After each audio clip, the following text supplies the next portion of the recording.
Good afternoon and welcome to the magnificent Calder Park Raceway in Melbourne for the 1993 Drag Racing Nationals. This is the 27th running of Australia's most significant drag racing event. Expected at this venue over the next few days in excess of 75,000 spectators.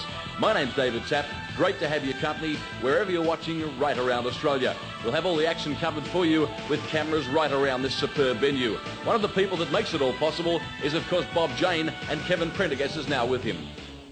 Bob, you must be extremely proud to have the Australian Nationals based here at Calder. Yes, we are, Kevin. We've done a lot of work to try and get it here, of course.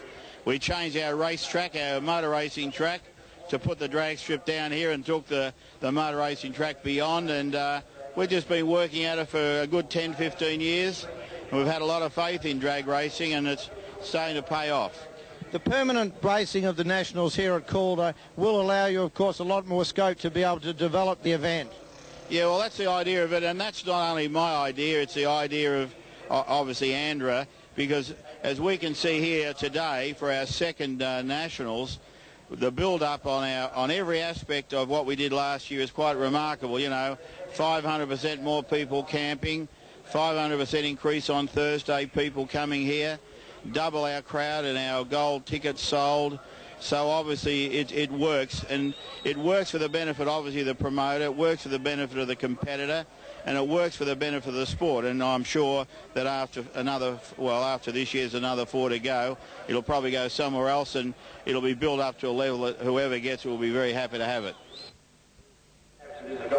Yes, indeed, one of Australian motor racing's all-time greats, Bob Jane, also the very proud owner of the Calder Park Raceway. We start the program with qualifying highlights from Friday. At this juncture of proceedings, I'll introduce our co-commentators for the weekend. Gerald McDornan, expert commentator on drag racing, also the editor and publisher of Drag Racing Review. How you doing? Fantastic, David. We've got Graham Pickle and Peter Edwards up for qualifying in the final session. We certainly do, and also joining us in the commentary box, as indeed he will be right throughout the weekend, Colin Russell, who quite frankly has been associated with drag racing ever since the sport's inception in this country. How are you, Colin? Well, I'm great because this is my 27th drag racing nationals that I've actually attended, so I don't think too many people could say that. Graham Bickle right now bringing his bike right up into the staging beams, waiting for Peter Edwards, who is already staged. Very important to get these bikes staged, only a very small front wheel, and away they go. Bickle got the better of the lead then, and Bickle looks like he's got it covered from one end of the strip to the other. This is one of the final shots at qualifying as they go down towards the bottom end. Bickle goes through with a time, the best time that he's put in so far, an 8.55 at 156 miles an hour to Peter Edwards' 8.74 at 149 miles an hour. Now Ray Eason and Gavin Spann, Gerald. Certainly these two are the hot shots for this qualifying session. The big thing for Peter Edwards, he may not have qualified. There are 12 pro bikes present. Ray Eason on screen at the moment from Perth, Western Australia, won the Southern Nationals here just a few weeks ago at Calder Park. Gavin Spann last year, a lot of controversy about this guy, didn't even get to race at the Nationals, was disqualified by the Andra officials. The guy's now coming up towards the beams. This should be a fast run.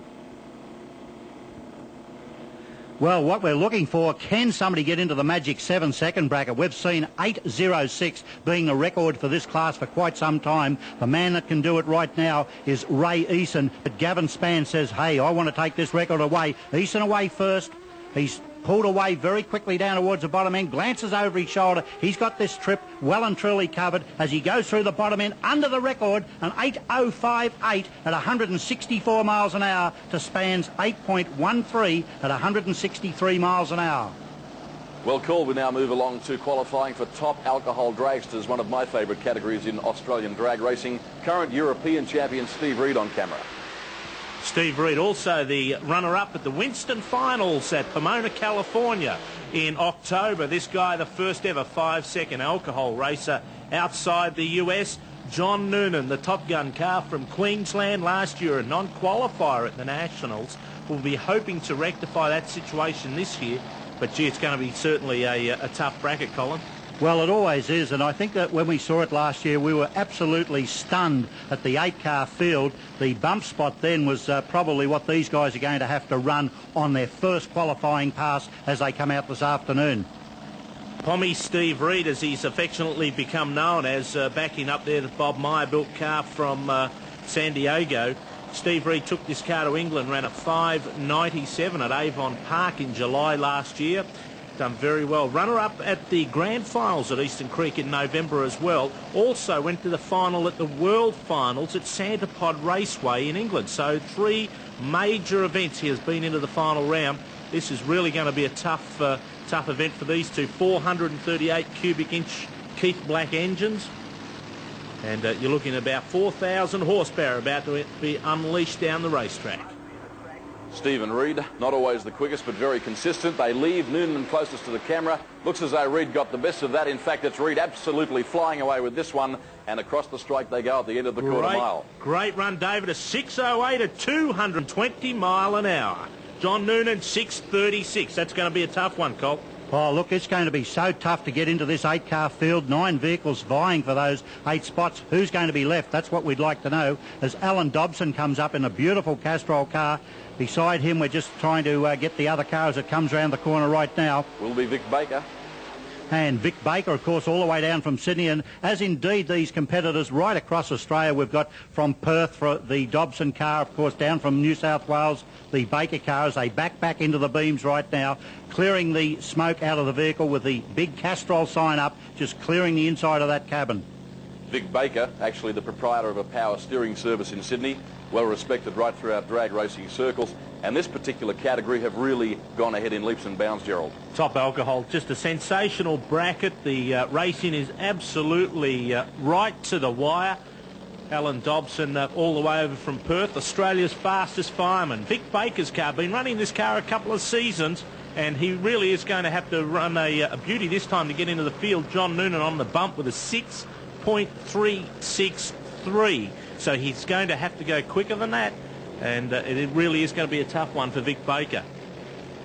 Yes, to get under that 6.3 for Baker, it's something that he hasn't been doing regularly, but I believe he's got the car hopped up fairly well for this one. And as you can see on the side of it, sponsor wanted. And of course, Gerald, it takes a lot of money to run these cars. That's why we're proud to mention the sponsors that are on the cars. Both cars coming into the pre-stage beam. That's the beam on the top of the line that just lets them know that they're almost there. Both the trees run down now. Baker gets the better of the jump, which I found unusual, and Baker's able to cover it, but at the halfway mark, Dobson goes through, and a good run from Dobson. I believe you've got the times right there on your computer. A 6.14 for Dobson and a 6.360 for Vic Baker. That's bumped John Noonan from the field.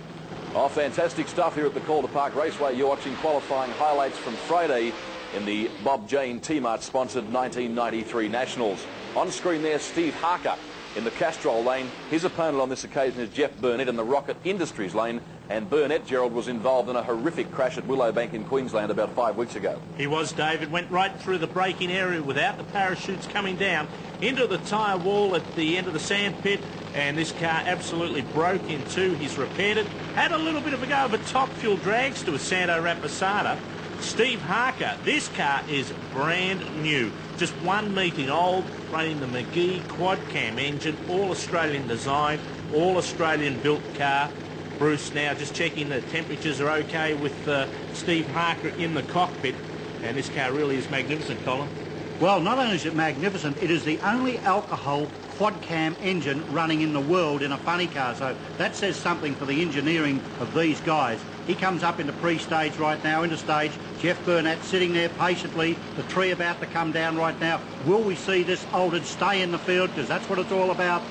As they come on, they just move that little bit now. The tree about to come down right now. We're just waiting anxiously as the lights come down the tree, and away they go. Burnett got a slight better of the jump, but didn't hold it for much longer as Harker goes blasting through, and Harker a good run, but I'd say both of those will get themselves well and truly in that field. A fantastic performance there by Harker. Under overcast conditions here at the Calder Park Raceway. Moving along now to Pro Stock, Joe Polito, a fellow that's almost made this category his own. That's him on screen in the Rocket Industries car, and his opponent is Bruce Leake.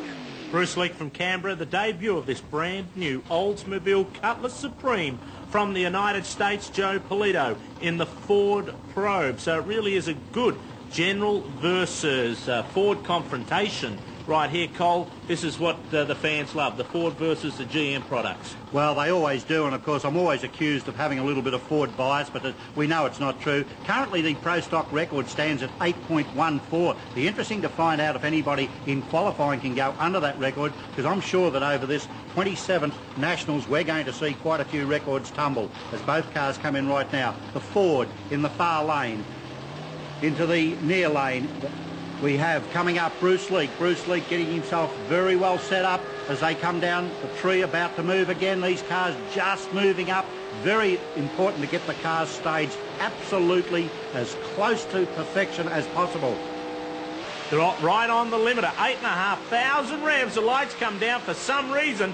Polito has got a red light, and Bruce Leak off in qualifying. He goes through in the maiden voyage on this car, records a good 8.54 second run. Great run by Bruce Leak. But right now, the number one, the champion, Hans Van Dyke, about to take on Mike Riley.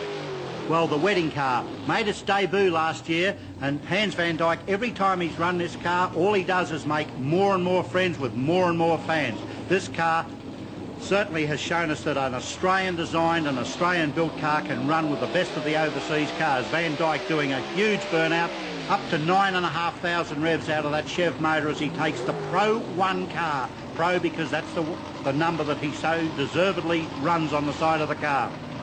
Hans Van Dyke with a car very reminiscent of the Holden Racing Team Commodores in touring car circles. Unlike the Holden Racing Team Commodores, though, David, this car wins. Yeah, magnificently presented cars. Wedlock, that's him on screen. Certainly a favourite amongst drag racing fans right around the country. We now wait with no little expectation for the drag up the quarter mile here at the Calder Park Raceway. Hans Van Dyke, that's him closest to your camera, in the Castrol lane. A very good crowd here. Away they go now. A very even start. Hans Van Dyke, it appears, may have got the best of it. That's him now, Hans Van Dyke, rocketing away with this one. Wedlock appeared to have all sorts of problems, smoking the tyres mid-track there, and it was Van Dyke that barnstormed away. A great 8.144 second time for Van Dyke as we get into the Nitro cars, the Nitro burning funny cars, a veteran of the sport, the Motorcraft Ford Probe of Jungle Jim Carter. And there really is nothing quite as spectacular as a Nitro burning funny car. And the crowd certainly agree with you there as they go up as one and express their delight, Colin. Yes, well, the funny cars really are spectacular. When you look at them, as we see them later on, we'll see them under the lights. They are magnificent-looking motor cars, and over the years, the expert work that's gone into these, the body work, the paint work, as you can see that, the Motorcraft car really is a picture of, well, elegance, I suppose, is the only thing you can put on with the funny cars. They are something different. They look like they're on the edge all the time, and that's the way these guys drive them. The beautiful thing about funny cars is that the crowd expect them to either do one of two things, go really fast or put on a spectacular fire-breathing show. And Jungle Jim Carter hasn't had the best of season, but this team, they spend the best of money, the big dollars. The Motorcraft Ford Probe now coming up into the staging beams. Darren Carter, Jim's son, just saying everything's okay, Dad. But around about another foot to go. This car running a JP1 engine producing somewhere around about 5,000 horsepower. Now coming up, Peter Singles, the chief starter, standing in the background. Carter about the stage. Will come under the starter's orders. Lights will go down now. Carter's away. The car launch. Oh, a huge, spectacular fire. Absolutely major hydraulic there. Carter in all sorts of problems. The car still on fire as it coasts down the racetrack. Oh, there's still fire spitting out. This is a real drama. Look at the fire. Go to the replay again, Cole. What has happened here? Well, these cars put out an enormous amount of fuel into the motor. If they can't put that power down onto the ground, such as the clutch is slipping or there's a little bit of tyre slip, they hydraulic. They put so much fuel into the combustion chambers that they just physically can't burn it. What's obviously happened there, it is hydraulic, and as you know, you can't compress a liquid, and it would have broken rods, it would have shot them out the side, and probably, unfortunately for Jim, cut the motor in half. Fire crews very quickly on the scene. Bad luck for Carter. Obviously not the ideal way to effect a solo pass. Had bad luck at last year's Nationals. Someone who did have bad luck on his Last two passes in a funny car. Russell Simpson from Eltham in Victoria driving the Pommy Raider, the only McGee nitro-powered funny car anywhere in the world, owned by Stuart Valance of England, who's now emigrated to Australia. He's over into the Rocket Industries lane, and Colin, this will be a licence pass for Russell. Yeah, you should wonder what's going through Russell's mind, because as we know, last year he burnt a car to the ground. This must be a very exciting and at the same time a very worrying moment for not only him but for Russell Valance as well, the guy who owns it. Speaking to Russell before, he feels quite confident. He said it's an entirely different car to drive. The McGee, not set up like the normal JP1s or the KBs that we normally know. They develop their power slightly higher up the range, and it's taking a little bit of getting used to the way you've got to rev that motor just that little bit harder, Gerald.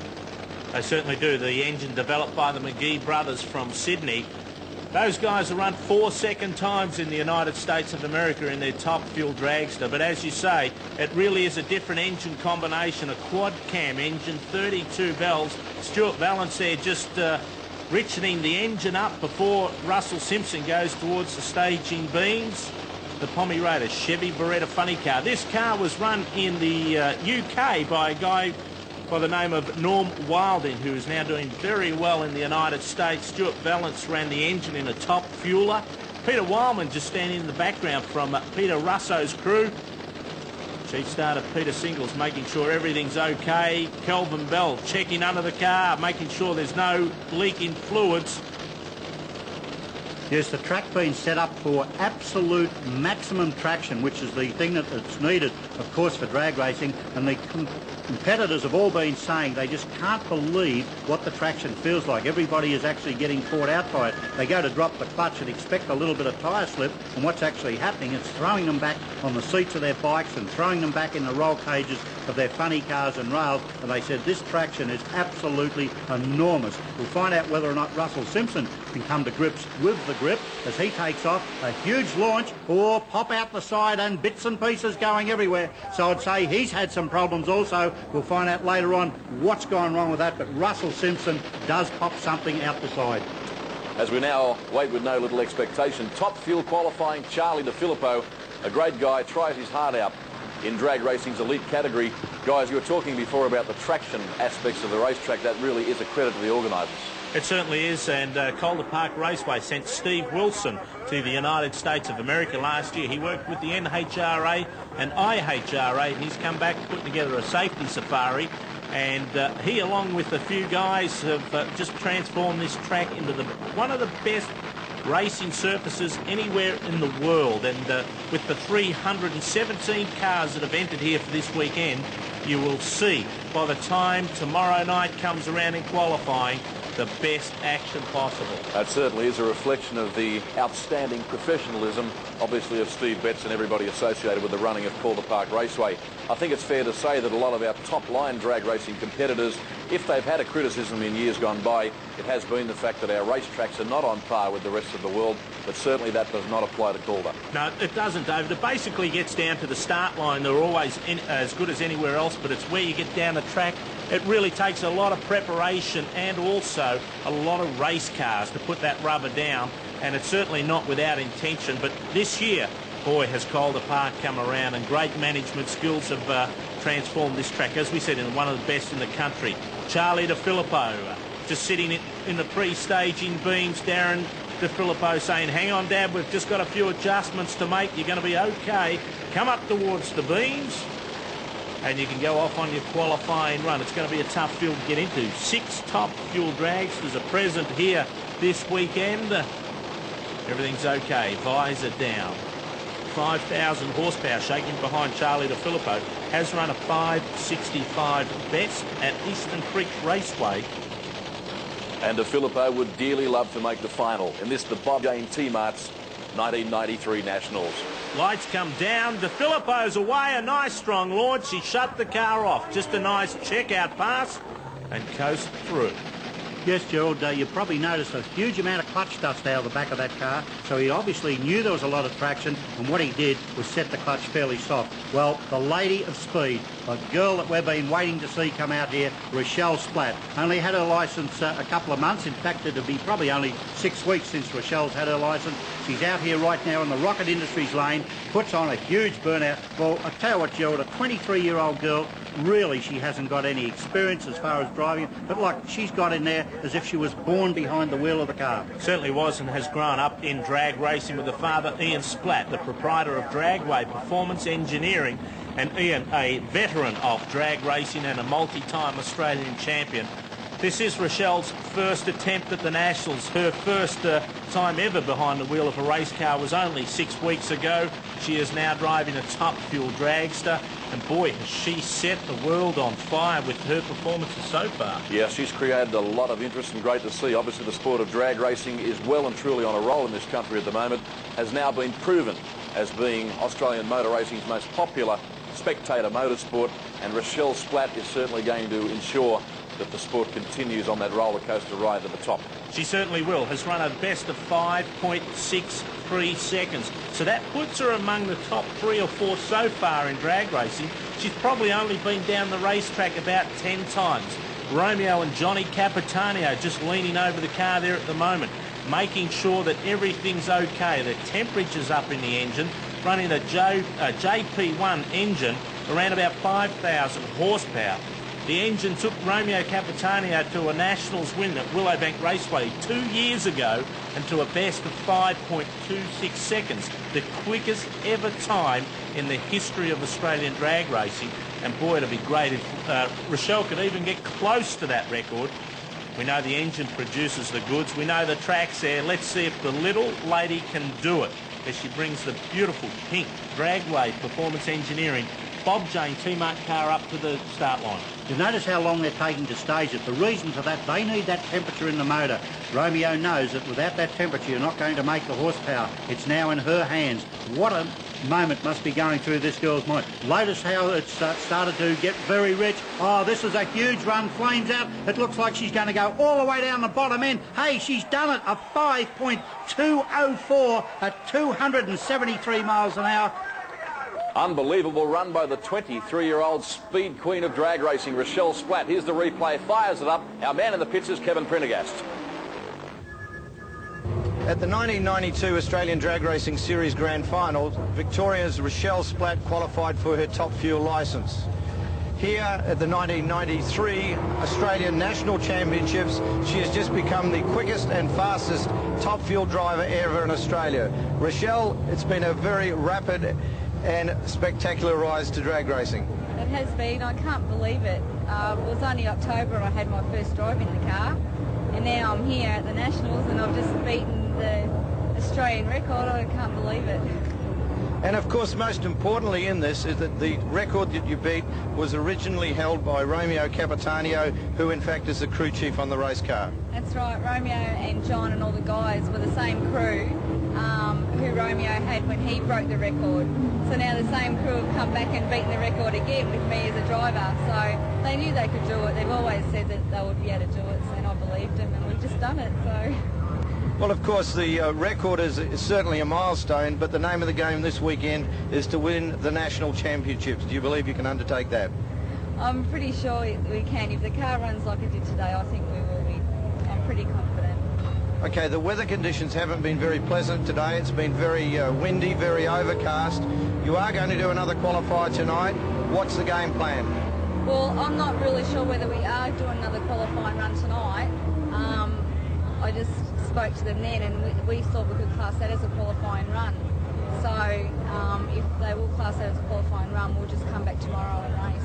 Well, it certainly is the #1 qualifying position. I don't see that changing, but obviously you're going to check the equipment and go into tomorrow's race on the basis of that performance. Yeah, we'll just have everything the same as we had it today and try and do the same thing. Well, congratulations. It certainly has been a milestone in Australian drag racing, and we look forward to seeing you in the winner's circle tomorrow. Thank you very much. Oh, fantastic stuff. That is what Australian sport's all about. A very happy Rochelle Splatt. In fact, she was smiling like a carpet snake in a fowl house. We now move along to the Australian Drag Racing Review magazine sponsored 200-mile-per-hour challenge, and Gerald McDornan is the man that makes the hardware available here. We certainly do, and we've put together this bracket as an exhibition for the fans on the hill here at the Bob Jane T-Mart Nationals. Cole Dunn and Greg Thompson in the Superformance Chevy over in the Rocket Industries lane. The big 55 shoebox. What a fantastic burnout. And these guys are just absolute favourites of the crowd here at Calder, Colin. Well, they most certainly are, and beside them, Mel Harrington, of course, a school teacher with me at Batman Automotive College, and Mel, a beautiful little motor car. Whether or not he can get up to close to 200 miles an hour, well, that'll remain to be seen, but I tell you what, Greg Thompson, here's a guy that's knocking right on that 200 mile an hour mark, and you could be paying out some money today, Gerald. Certainly could, and these guys ran 195 miles per hour at the last Calder meeting here, and they really are going to be a big threat to that 200 mile an hour club. Mal Harrington, Bars Harrington, the car, Crow Can sponsored car, built by John Taverner Chassis right here in Faulkner in Melbourne. And this car is just absolutely magnificent. A 1969 Chevy Camaro running up against the big shoebox, the 55 Chevy from Queensland. Heads up racing, lights down, and both guys are away. Oh, Harrington got close to the centre line, got off it. Thompson runs through and goes 7.18 at 193.17 mile an hour. Might be a good idea, Gerald, at this juncture of proceedings, if you don't mind, for the benefit of the viewers watching it right around Australia, what do you mean by a heads-up start? Heads-up start, of course, is when both drivers are staged and all three ambers flash together on the tree. It's only 0.4 of a second. The drivers have got to wait from the amber to the green, and then they're away together. No handicaps, no breakouts, right down to the wire. Colin, a couple of gun competitors now on screen that you're very familiar with. Oh, yes, both Fords, but certainly not the original Ford motor that we're used to. Bert Williamson, we've seen him do the 200 mile an hour pass, and what a happy guy that was when he did that. Door slammers, we call these. That's the reason we call them that, is you can get in and out through a door that you can slam shut. So, simple name, door slammer. Colin Will, well, there's a guy that's been running for quite some years also, all the way across from South Australia. Will's Auto and Penrite Oil in the Rocket Industries lane. In the Castrol lane, we had Bert Williamson. Bert Williamson with the magnificent Keith Black engined XA Falcon. Yes, I've got that one right. About time I got a couple of them right. Keith Black engines, synonymous with Australian drag racing.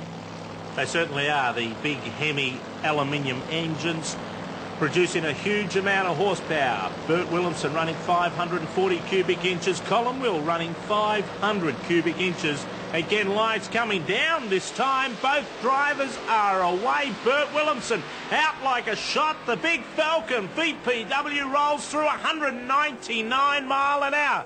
Just missed out on running another magical 200 mile per hour pass. Gerald McDornan, so excited there. You just had to see it to believe it here in the commentary box. A big crowd, as that shot would indicate. Here we have John Zapier to take on Cole Dunn, and obviously another 200 mile per hour challenge.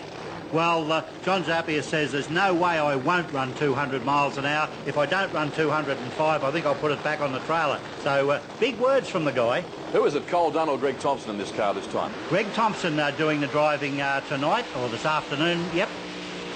Big burnout there. The flying fridge. In fact, that much smoke there reminiscent of an Indian scouting party.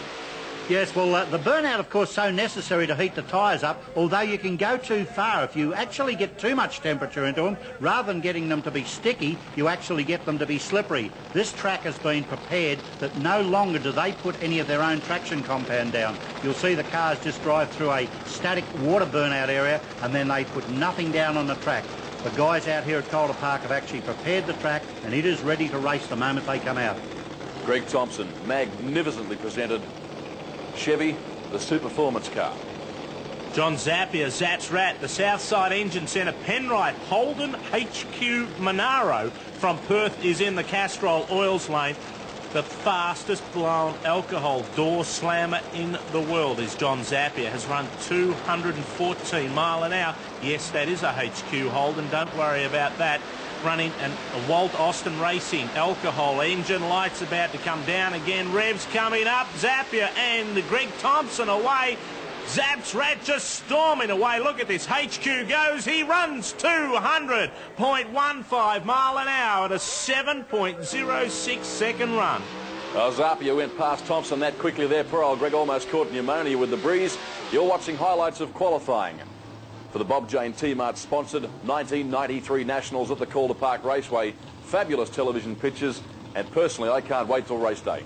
Going to be sensational. We're into Rocket Industries Pro Stock qualifying.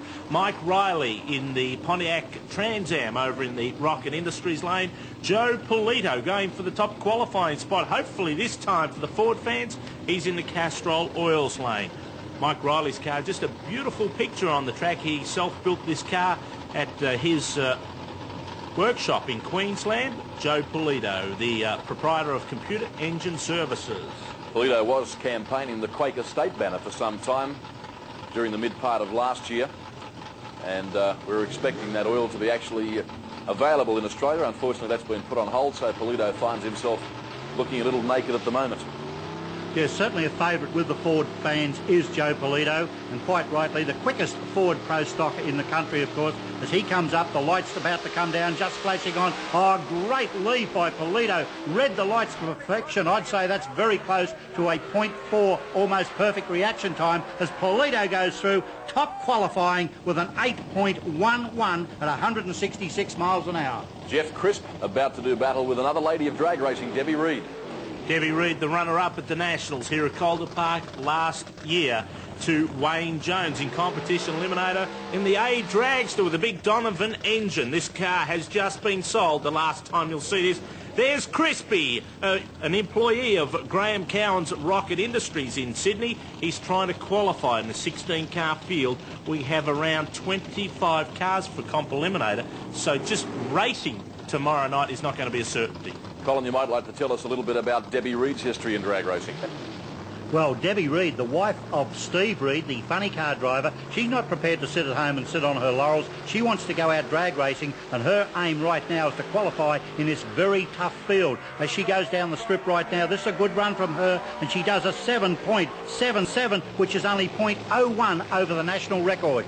Robert Shepherd and John Handley now about to do battle on the quarter mile here at Calder, the Bob Jane T-Mart's 1993 Nationals. Bob Shepherd was involved in an incredible crash at Eastern Creek going back midway through last year. He was going through a burnout procedure, as is the case right there on screen. And actually, I was about to say the car turned right at Eastern Creek. Well, it just turned left there and he smashed into a concrete wall. It certainly was very spectacular indeed, and Australia's fastest hairdresser, the West Torrens Dyno Centre car of John Handley from South Australia. John Handley running double B Dragster. The national record is 6.73 seconds. Bobby Shepherd running in double B Funny Car. The record for that class, and if he wants to qualify, he's going to have to run somewhere around about 7.0 seconds. So this is going to be a tough run for these two guys. John Handley now running the top half of the engine off Dave Hawke's top alcohol dragster from Adelaide, producing a lot more power for this weekend. Did very well at the last meeting over at Adelaide Raceway, actually won. So John Handley, the flying hairdresser, would dearly love to be a cut above his opponent here, Bob Shepherd. Take it away, Colin. Well, as they go off, and Handley did get the jump, and the big rail stretches as it goes down towards the bottom, and this looks like a good run for Handley. In fact, it's under the record by 0.01 of a second with a 6.71. Sam Blumenstein. That's one heck of a name. It certainly is. The good Jewish boys from Caulfield, the COME Street and Race Engines, sponsored Chevy Camaro, double A altered. The A altered, running up against the double B altered, the Warlord Warrior, the wild man himself, Tommy Easton. And this guy is an absolute crowd favourite, the brand new car built by Anderson's Race Cars in Melbourne. The one thing about Tommy Easton, he believes once you've paid your entry fee, you may as well use all of the track. And every time we see Tom run, he usually uses the 1.5 miles of stopping that Calder affords him, and you have to almost shut the gate at the end of the property once you've got Tom out from the bottom end. Well, they come up now into pre-staging, then into the staging beams. Let's hope we don't have any of the staging duels that we've seen, as Izzy Blumenstein already in the lights right now. Tommy Easton about to come up. The big Warlord altered, a huge vehicle to drive this one, as down comes the tree. Qualifying, of course, in qualifying, heads up racing, that is, all the lights come down together, and through with a very good run goes Tommy Easton. Disappearing into the Melbourne darkness there, a very good performance. One of my favourites, and indeed a crowd favourite right around Australia, Lucky Baleri in Lucky's Toy. That's him on screen right now, the jet black Commodore. Certainly is. This is super stock qualifying over in the Rocket Industries lane. A great burnout from Brendan McSweeney, the McSweeney brothers from Perth, Western Australia. They've travelled back after a great effort last year, which they recorded the first ever 7-second double B gas pass by a Ford-powered vehicle. And this guy is the quickest Ford-powered sedan anywhere in the world. Quite an achievement. McSweeney over in the Rocket Industries lane, closest to our camera, is of course Lucky Baleri in the Castrol lane. Of course, this event is sanctioned by Andra. We'll talk in more detail about that later on. Very much key players in the staging of this event, and we now wait for a start. Peter Single's chief starter waving back Brendan McSweeney. Now saying everything's okay, sends the lights down. Lucky Baleri, a great leave, wheels up. McSweeney starts to charge. He's waited a long time. Baleri, the chutes come out. He trails through. McSweeney, a great run by Brendan McSweeney, a 7.63 under the national record. Incredible. Incredible. Lucky Baleri not so lucky on that occasion. And have a look at the presentation of this car in terms of its body silhouette anyway, a Nissan 300 ZX. Yes, the Nissan, a magnificent little car, the Nissan Genuine Parts Aero-equipped car, taking on the Gary Tanner racing car in the far lane, Gary Tanner across from South Australia. But that little Nissan absolutely is the most magnificently engineered car I think I have ever seen. It's not noisy, it's turbocharged, it's a six-cylinder. It doesn't get up like the big V8s, but boy, does it get down the strip. Yeah, I was about to say, it goes just as hard as it looks. Driven by Peter Samet. The car is Nissan's first foray into drag racing. Would you believe that just 6 weeks ago this car had a major accident at Adelaide International Raceway, running double C gas. Peter Samet, the Samet brothers Nissan 300 ZX goes through an 8.22, 3.5 tenths under the national record. Top alcohol drags to qualifying. Steve Reed, one of the nice men in world drag racing, going through the burnout procedure now. Obviously all important in drag racing to generate as much heat as possible into those rather substantial rear tyres. And strangely enough, another Steve Reed. Well, if you were to say Steve Reed twice, you wouldn't be wrong, David, because it is Jim and Steve Reed over in the Rocket Industries lane, running the Double A funny car. Top alcohol, brought to us by Rocket Industries, of course, is run on weight brakes. The dragsters run a smaller cube engine. The funny cars run normally around about 526 cubes, and that equivalates the performance between these two types of cars. And this is going to be a top qualifying shot right here. International Pommy Steve Reed, a lot of experience. So has Aussie Jim and Steve. And it doesn't matter who gets there first. It is going to be Steve Reed. Without any shadow of a doubt. Will we see our first 5-second pass as Pommy Steve Reed forges ahead on this run as we wait for the clocks to come up? We didn't see a 5-second pass. In fact, Steve Reed from England did a 6.086 and a quicker 6.040 for Steve Reed from Brisbane. Oh, great run, that one. Side-by-side racing, that's what it's all about. We continue with top alcohol qualifying. Stan Tyndall and Steve Harker. This will be a close one. It certainly will. Again, a dragster running up against a funny car. A McGee-powered funny car, that is the only one in the world running on alcohol. Stan Tyndall, an ex-world top alcohol boat champion. So this guy has certainly seen the most of it. Drag racing on water is really a scary thing. Come on to terra firma, and has performed exceptionally well since his debut at Eastern Creek just at the grand finals. Harker sponsored by Harker Transport, which is rather apt indeed. That's him now on screen, reversing back to the staging area, running in the Rocket Industries lane. Hope you're enjoying this telecast of the Bob Jane T-Mart's 1993 Nationals, the 27th running of Australian drag racing's biggest event. A huge crowd here, ideal weather conditions, and these races are certainly getting plenty of traction and providing the action.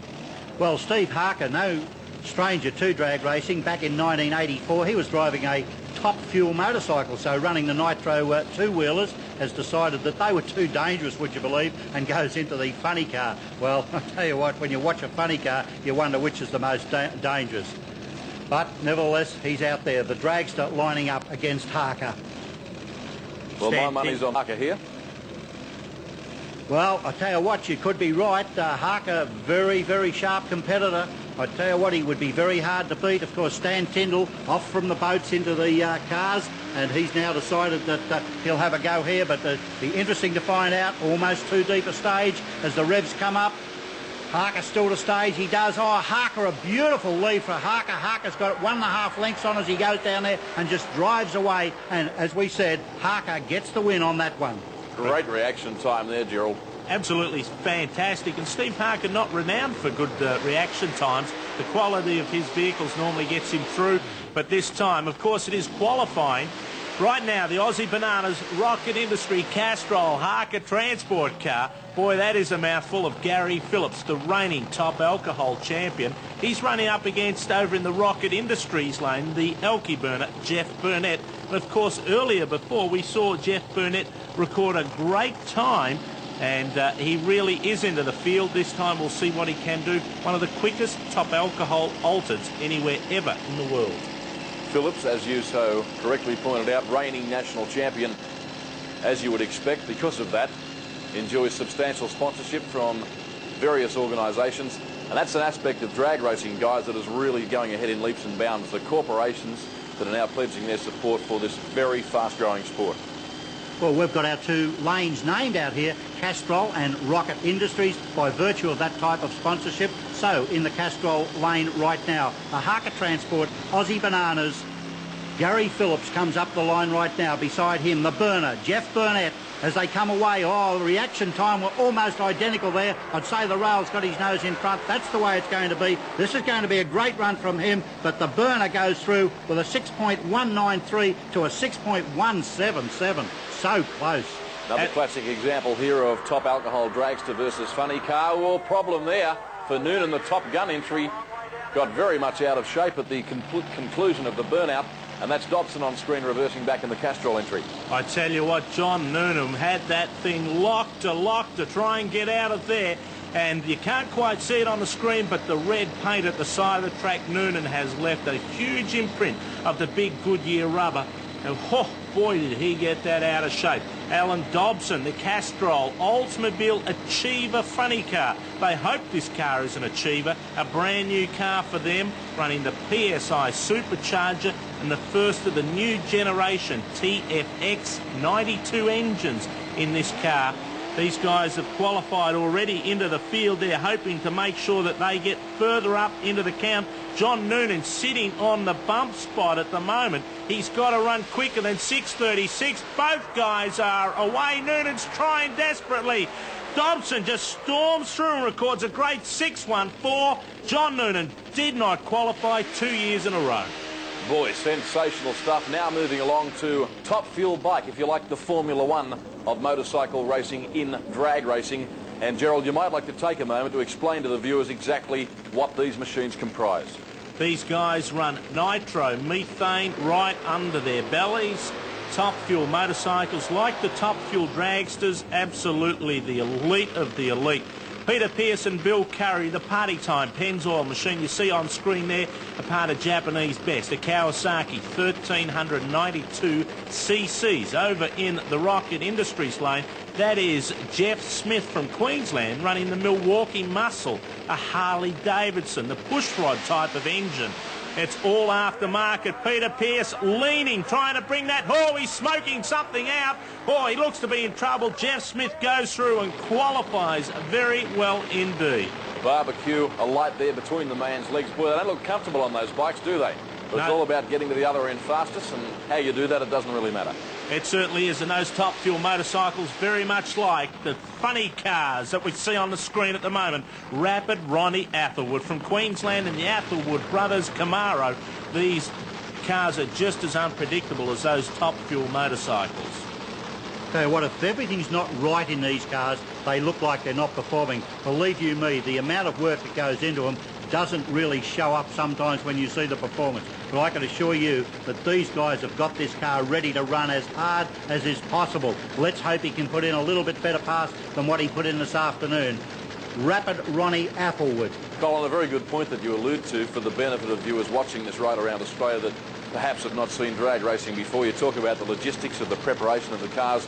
In fact, most of the teams pull down the car's engine after every pass. With a nitro car, it is absolutely important. You must do it. It's not just we might do it, you have to do it.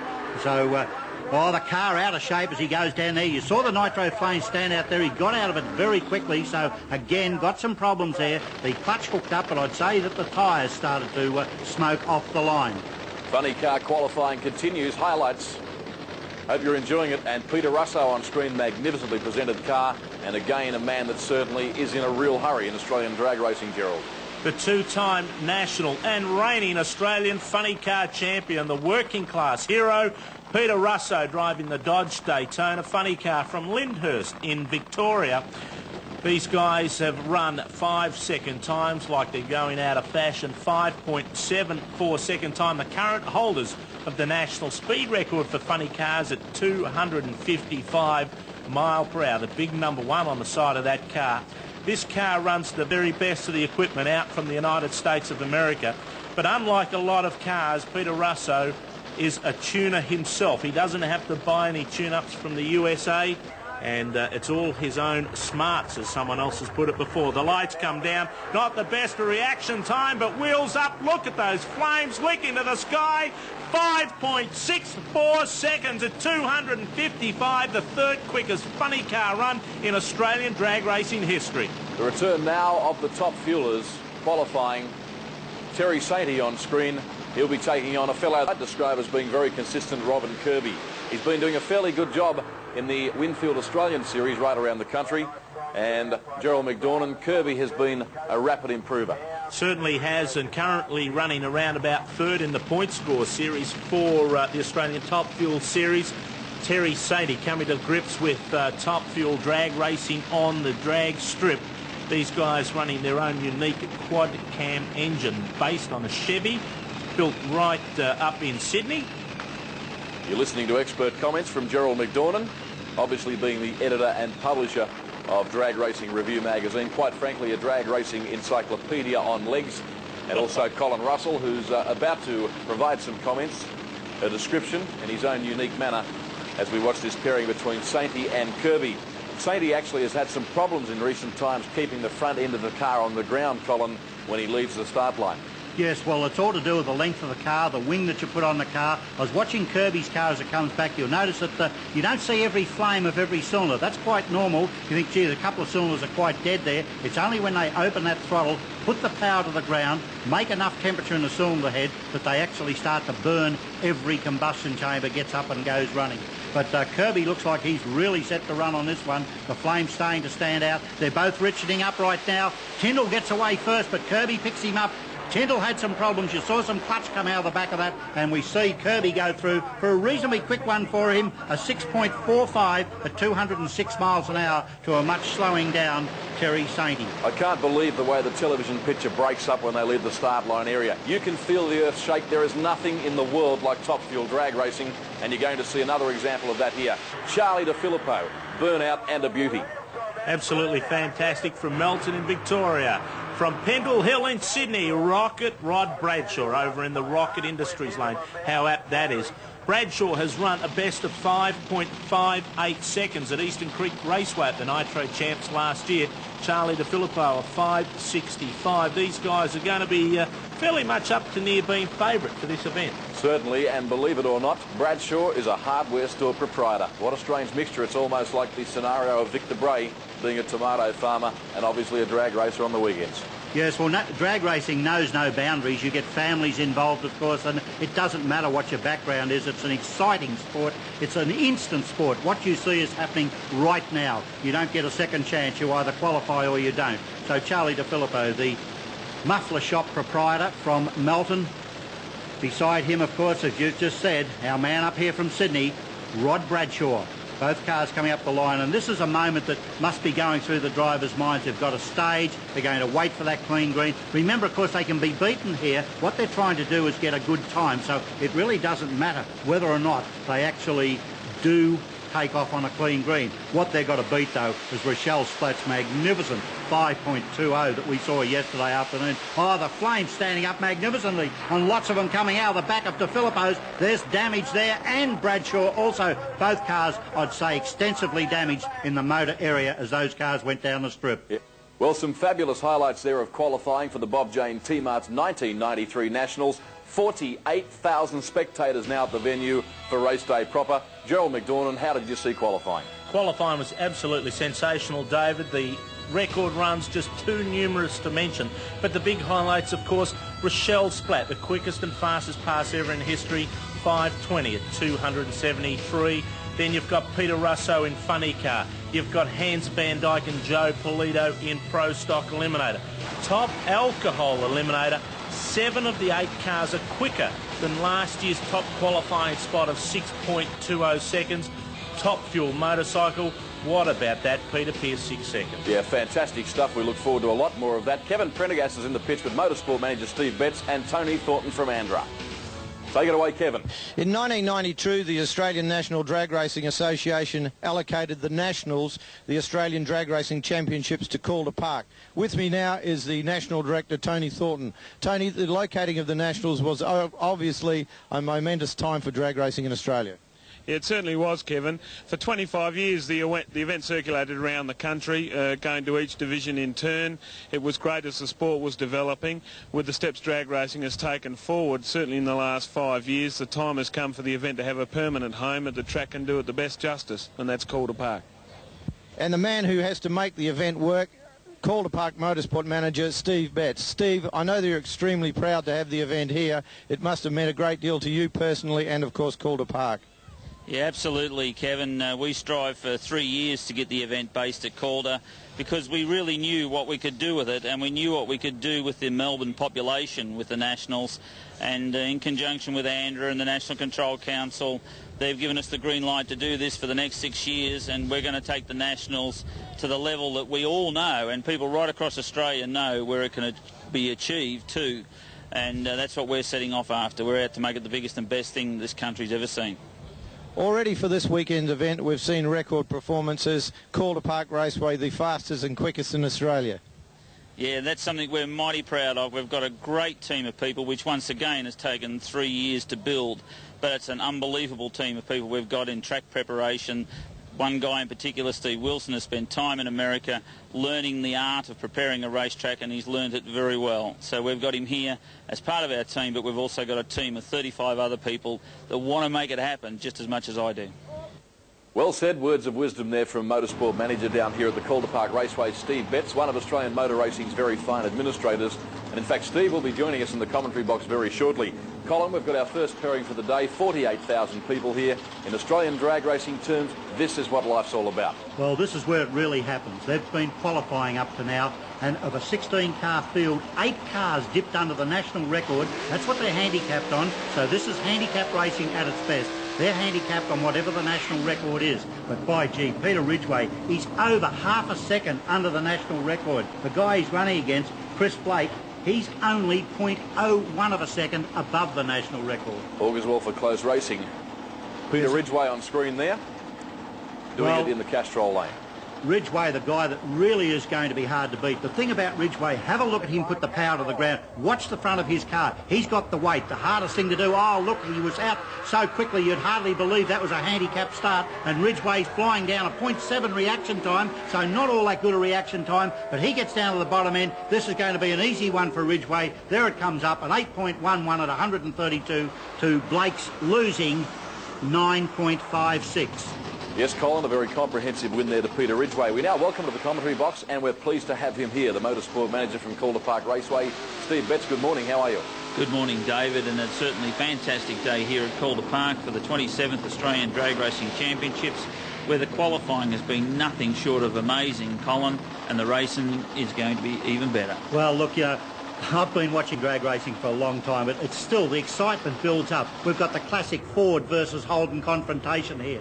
Undy has to sit there for 1.5 seconds. Then he's got the chase on Bob Sherry. Can he do it? It's a big ask, and Sherry's down the bottom end of the strip now, and Sherry's just pulling away as they get there. But at the very bottom end we go see, but Undy gets there with an 8.965 to a 10.74. Yeah, brilliant run by Peter Undy. And coming right to the start line now, we've got from Queensland, Kim Petterwood in the 1985 Commodore, powered by a Chevy. And right in alongside him, Tony Busher from Victoria, a long-time campaigner in the A Street category, part of Super Stock Eliminator.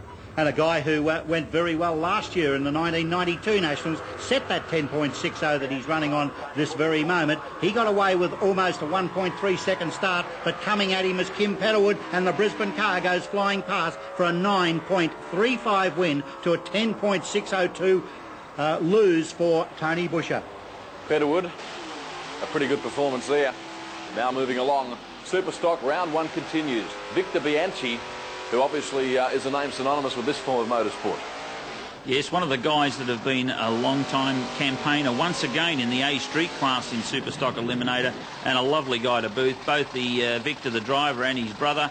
And in lane 2, the Rocket Industries lanes, we've got Les Hines, a fantastic racer in what is, Colin, an absolutely beautiful motor car. Absolutely. He loves to show the bottom of this car when he takes off. You see the wheels up there as the ET Clutches car tries to come up after the E Streeter, and whether or not he can pick him up as they go through there, as he goes through the bottom end, and Hines just blasts past with a 9.69 to a 10.75 lose for Victor Bianchi.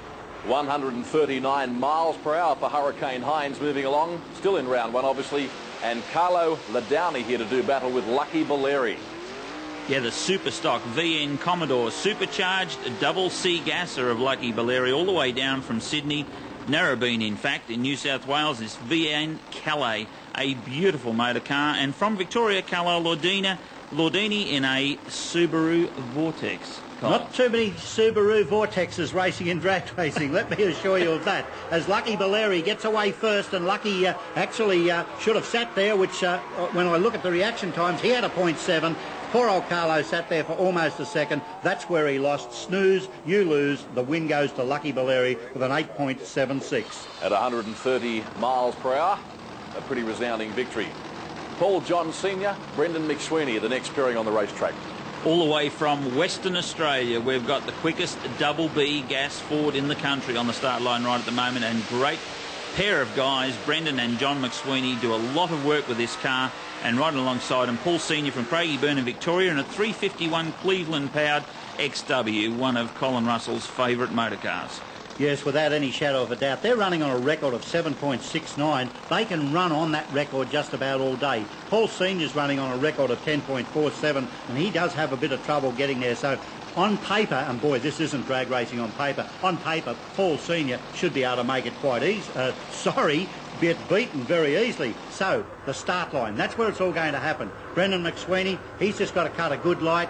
Gee, the light's coming down now. Brendan McSweeney seems to sit there. What was the reaction time there? Yeah, very slow for Brendan McSweeney, and that's all you got to do to lose in drag racing. A 1.06 reaction time for Brendan McSweeney. Wastes a brilliant 7.765, but the win goes to Paul Senior in the first round of Super Stock, and that is a big upset. He stayed there just a little bit too long. A huge crowd here at Calder. Bob Jane T-Mart sponsoring the 1993 Nationals. Hope you're enjoying it as we continue on with the racing. Well, Peter Samet in the Nissan Genuine Spares Aero-equipped car. This guy's just dipped under the record all weekend. The record's an 8.60. This guy can run 8.3s, 8.4s just about all day. David Tucker down from Queensland in Tirana. The Buick, the 597 cubic inch Buick, he's actually running on a 9.58 record, so he's got round about 1 second start. That's about 2 lights on the tree, Steve. Yes, and this should make an interesting run for these two cars. Peter Samet with the very big ET advantage over the car in lane 2, the Dave Tucker car. He will sit on the line. He has done, in fact, with a 7.28 reaction time. He knows he can take this one easy and takes a fine win, an 8.34 to a 9.64. Great run by the Aero-equipped Nissan car. Certainly a case there of here comes the Nissan as it rocketed by on the outside. Ian McCurdy here against the tomato farmer, Australia's fastest tomato farmer, and probably the best exponents of burnouts in Australian drag racing. That's him for Castrol, Victor Bray. Oh, look at the burnout. Doesn't this get the crowd roaring? You can hear the crowd in the background. Ian McCurdy, not to be outdone, says, I'm going to put in one just as strong as that. Victor Bray running on a record of 7.41, Ian McCurdy on an 8.37, so almost a second start going to McCurdy. We know Bray can get very close to dipping under the 7 seconds, so he should have the advantage. But again, reaction time, it's so important. 0.4 of a second being perfection. Anything slower than that, you are losing the drag race. Double A gas, the class for Victor Bray in lane 2 in the Rocket Industries lane. Ian McCurdy from Victoria. This is Victoria versus Queensland, and what a car Victor Bray's is. It was on television last night, all over Australia in the Tonight Live show, and Victor takes a brilliant run, and this is an awesome time out of Victor Bray. Oh, a 7.101 at 194.5 miles an hour. Absolutely sensational, David. That's a brilliant run by Victor Bray and a record-setting run to boot. Fantastic performance by the Queenslander Victor Bray, the Castrol GP50 entry working very, very well. Now we have Russell Simpson on screen, and Colin, I might let you explain exactly what the case is here. Well, what Russell's doing now, he's coming out to finalise his licence passing. What he's going to do is a normal, solid burnout and a full pass down the strip. That will then allow him to come back and do some drag racing and hopefully go through and be the Australian funny car champion. Well, that's a fair way away before we can see that happening. The car now has done its burnout. They let a little bit of the smoke out of the roof of the car. They'll probably richen the motor up. To do that, they've got to actually open up the whole car, lift it up, and then open the fuel pumps so that they can get a little bit more fuel into it. Once that fuel goes in, the car will run very, very rich indeed, and hopefully Russell can go down there within about 25% of what a funny car can normally run. So he's going to have to put in a time of around about 6.5, 6.6 before the Andorra officials will say, yes, you're ready to race this car. And of course, this licence testing procedure very strictly controlled by the Australian National Drag Racing Association, because you can't just jump into one of these vehicles and expect to drive them down a racetrack without proving that you can really do the job, Colin. As we all know, these guys have to go through rigorous testing before they even get into the car. They have to be blindfold checked that they know exactly where all the controls are on the car, and they have to be able to get out of the car in a certain amount of time. It's all very strictly controlled by Andorra, and that's why we end up with some very professional drivers in our racing categories. Obviously, Steve, we can't be too careful when it comes to the licensing aspects of the race car drivers in drag racing. Without question, the star this weekend is Rochelle Splatt. Gerald McDornan is now with her. Rochelle, congratulations. Last night you became the quickest and fastest person ever in the history of Australian drag racing. How does it all feel? It's pretty hard to believe it. It still hasn't hit me properly yet. I didn't expect it to happen this quick. I thought it would happen once I got racing and got going a bit longer into maybe the next season, but it's all happened pretty quick. Now, eliminations tonight's going to be fairly tough with a number of other competitors there. Do you believe that you can back up your 5:20 run? Well, I think we can. We're hoping to, and John and Romeo think that we can back it up. So all I can do is go out there and just do the same as what I done last night and try and back it up. The most important thing is either backing up the record or winning the Nationals. I think both is pretty important. I come here hoping to win the Nationals, and the record was a bit of a surprise. So now I've got the two to deal with today. I'll sort of try and do both of them in the one day. Good luck. Thank you. Rochelle Splatt with Gerald McDornan, and Rochelle Splatt, Steve Betts, quietly confident. Yeah, very confident little lady, and she is a superstar of Australian drag racing. The people absolutely love her, David, and what she is going to do for this sport over the next several years is going to be an absolute replica of what Shirley Muldowney and the other ladies have done in the US. They really brought the sport to the public eye and gave it an image that it so desperately requires. The thing about it, too, that's so impressive, she keeps her feet firmly entrenched on the ground. There's no sign of big head, yeah, look, which is refreshing. She is absolutely just a lovely little girl, and there's no other way to describe it. I mean, she's not a raunchy, spanner-wielding lady. She's a girl who's just a lovely little girl, and she drives a top fuel dragster, at 273 miles an hour. Yeah, to boot. Colin, your impressions of Australian drag racing's newest star? Well, look, I was just watching her there. She was absolutely full of concentration. You may have noticed they opened the throttles when they spun the motor over. That's to make sure fuel's going into the injectors. They then shut the throttle, put ordinary petrol down there to make it start easy, started it up, she's let it idle, she's drifted through the water. Once she's gone far enough down there, John Capitanio says go, gives her the throttle. Not a huge burnout. This is a bye run for her. In a 5-car field, she has top qualified so far, so obviously in round 1 she gets the bye. She doesn't have anything to prove, but hey, she's a racer. You can't drive these cars, you can't pussyfoot them around. You've either shut it off on the line or you give it a full throttle pass, so expect to see a good run. Yeah, that's true. The thing about the burnouts, and we should point out for the benefit of our viewers, that it is entirely up to the driver as to how severe or how long that burnout procedure is. That was a fairly mediocre one, but it's obviously suiting the car set up and they're happy with the way things are. Absolutely. The big thing is that in reality, they're trying to just get temperature into those tyres, and a lot of the people really are doing too long a burnout. It pleases the crowd. I'm sure it pleases everybody at Calder Park, but really it doesn't help the car. Again, Romeo making sure that temperature's up. She's pulled the richness on right now. You can see the richening of the mixture there as it comes out. Oh, look at the flames standing up on this one. They must be 6 foot away from the headers as they go down there. Steve Betts, how are you feeling about this one? This is an incredible run for Rochelle Splatter. 5.325 at 261.85 miles an hour.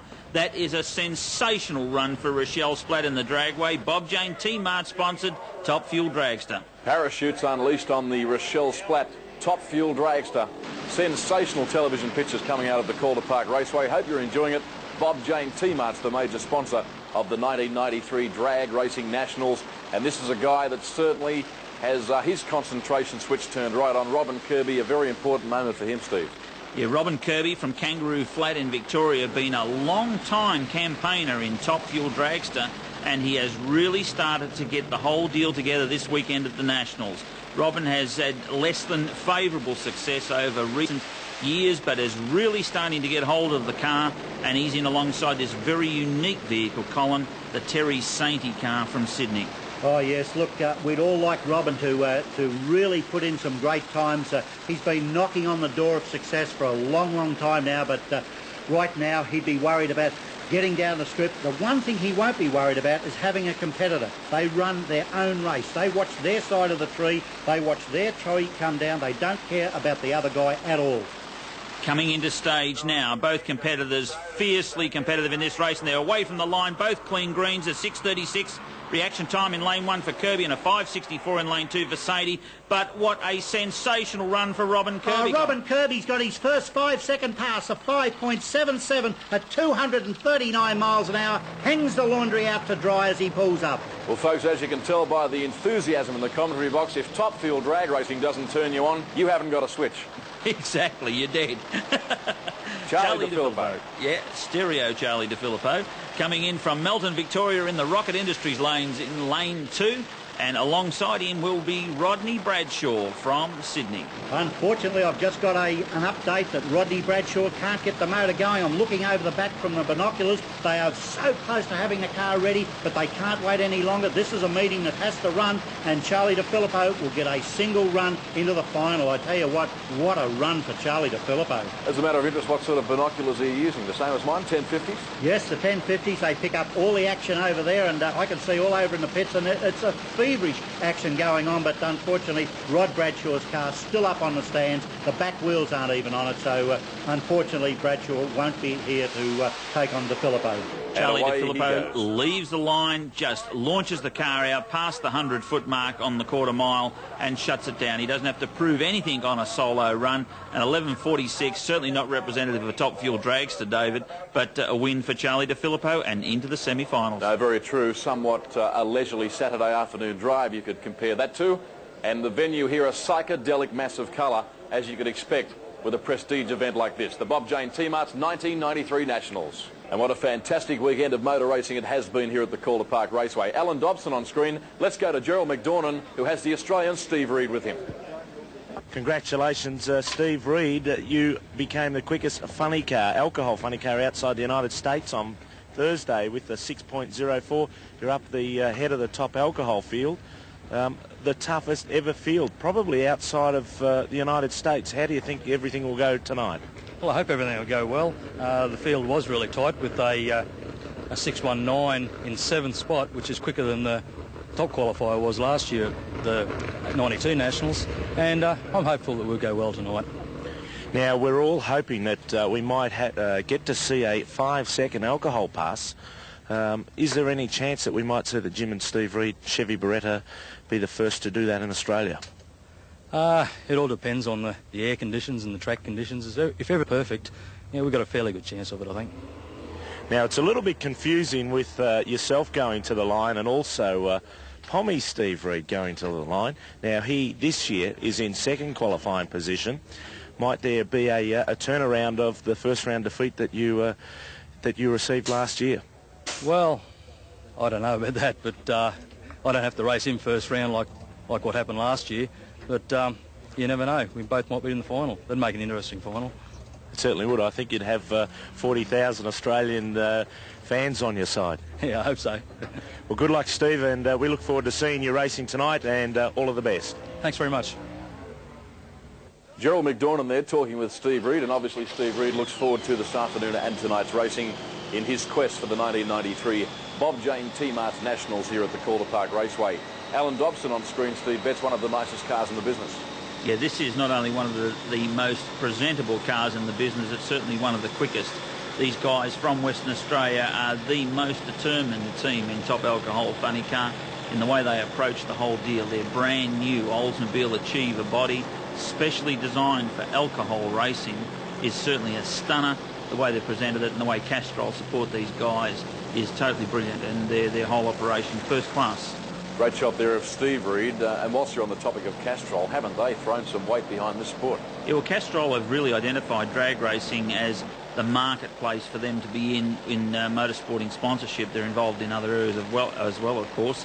But drag racing is right where they want to be. To the people that go out and service their own vehicles, that's where Castrol want to be, and we're delighted to have them involved at the racetrack. And I'm sure there are a lot of teams that are delighted to have them as well. Simultaneous burnout there by Steve Reid and obviously Alan Dobson now rejoining us in the commentary box, having had a discussion with Reid not that long ago. Gerald McDornan, welcome back. This should be a sensational match. It should be, Dave. It's going to be absolutely fantastic. As Steve Betts said, Alan Dobson, one of the quickest cars outside the US. He is actually the fastest alcohol funny car outside the United States. Jim and Steve Reid, of course, now the quickest car outside the United States. So this is the match-up between the two best top alcohol funny cars outside America. They're absolutely away. Heads up start. Both the guys picked up the wheels. They're all over the place. Steve Reid goes through a fantastic 6.02 seconds, 230 mile an hour, 6.14 for Alan Dobson, the quickest side-by-side race outside the US. A brilliant light cut by Steve Reid on that run too, a .498. Oh, fantastic run there. All the ingredients were in place and they certainly did not let us down. The next combination certainly won't let us down either. Steve Harker and Jeff Burnett. Burnett right over in the Rocket Industries lane, and closest to your camera is, of course, Harker in the Castrol lane. Big burnout there. We spoke about cars earlier in qualifying, about the uniqueness of them. These are two that we pointed out. Of course, Jeff Burnett, the only top alcohol altered in the field. Steve Harker, the only quad cam alcohol funny car outside the US. Yeah, both guys from Queensland, and Jeffrey Burnett with an enormous history in drag racing and a very colourful one to say the least. But what a fantastic achievement it is for him in this car, and altered in amongst all these very slippery funny cars and very strong and long wheelbase dragsters. Jeff can just do it all with them. He ran and qualified in the 6-1 zone at the Nationals, and this is a brilliant performance putting in by him alongside Steve Harker. Some graphic pictures down there on the start line area, staging now. We're set for a start. In fact, the start is imminent. Harker closest to your camera. On the other side of the racetrack is Burnett doing it in the Rocket Industries lane. Away they go, and Harker got a blinding start. In fact, it's Burnett who can't even keep up. And look at Harker just race away across the top end. What do we have there? We have a red light. We have a red light on this one, David. A 6.202 wasted by Steve Harker with a red light to Jeff Burnett. 6.29 out of the .456 light. for Jeffrey Burnett. What a brilliant run, but a red light for Steve Harker. He'll be so disappointed with that one. Well done, you saved me some. The glorious uncertainties of drag racing.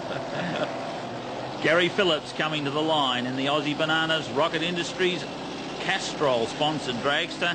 And what a matchup this is going to be. Australia's best in a dragster and England's best in a dragster. Gerald, Steve Reed from England. The two reigning champions from their respective countries. The Aussie Bananas car of Gary Phillips over into the Rocket Industries lane, a sponsor of his, and into the Castrol Oils lane, also a sponsor of Steve Reed, is Pommy Steve.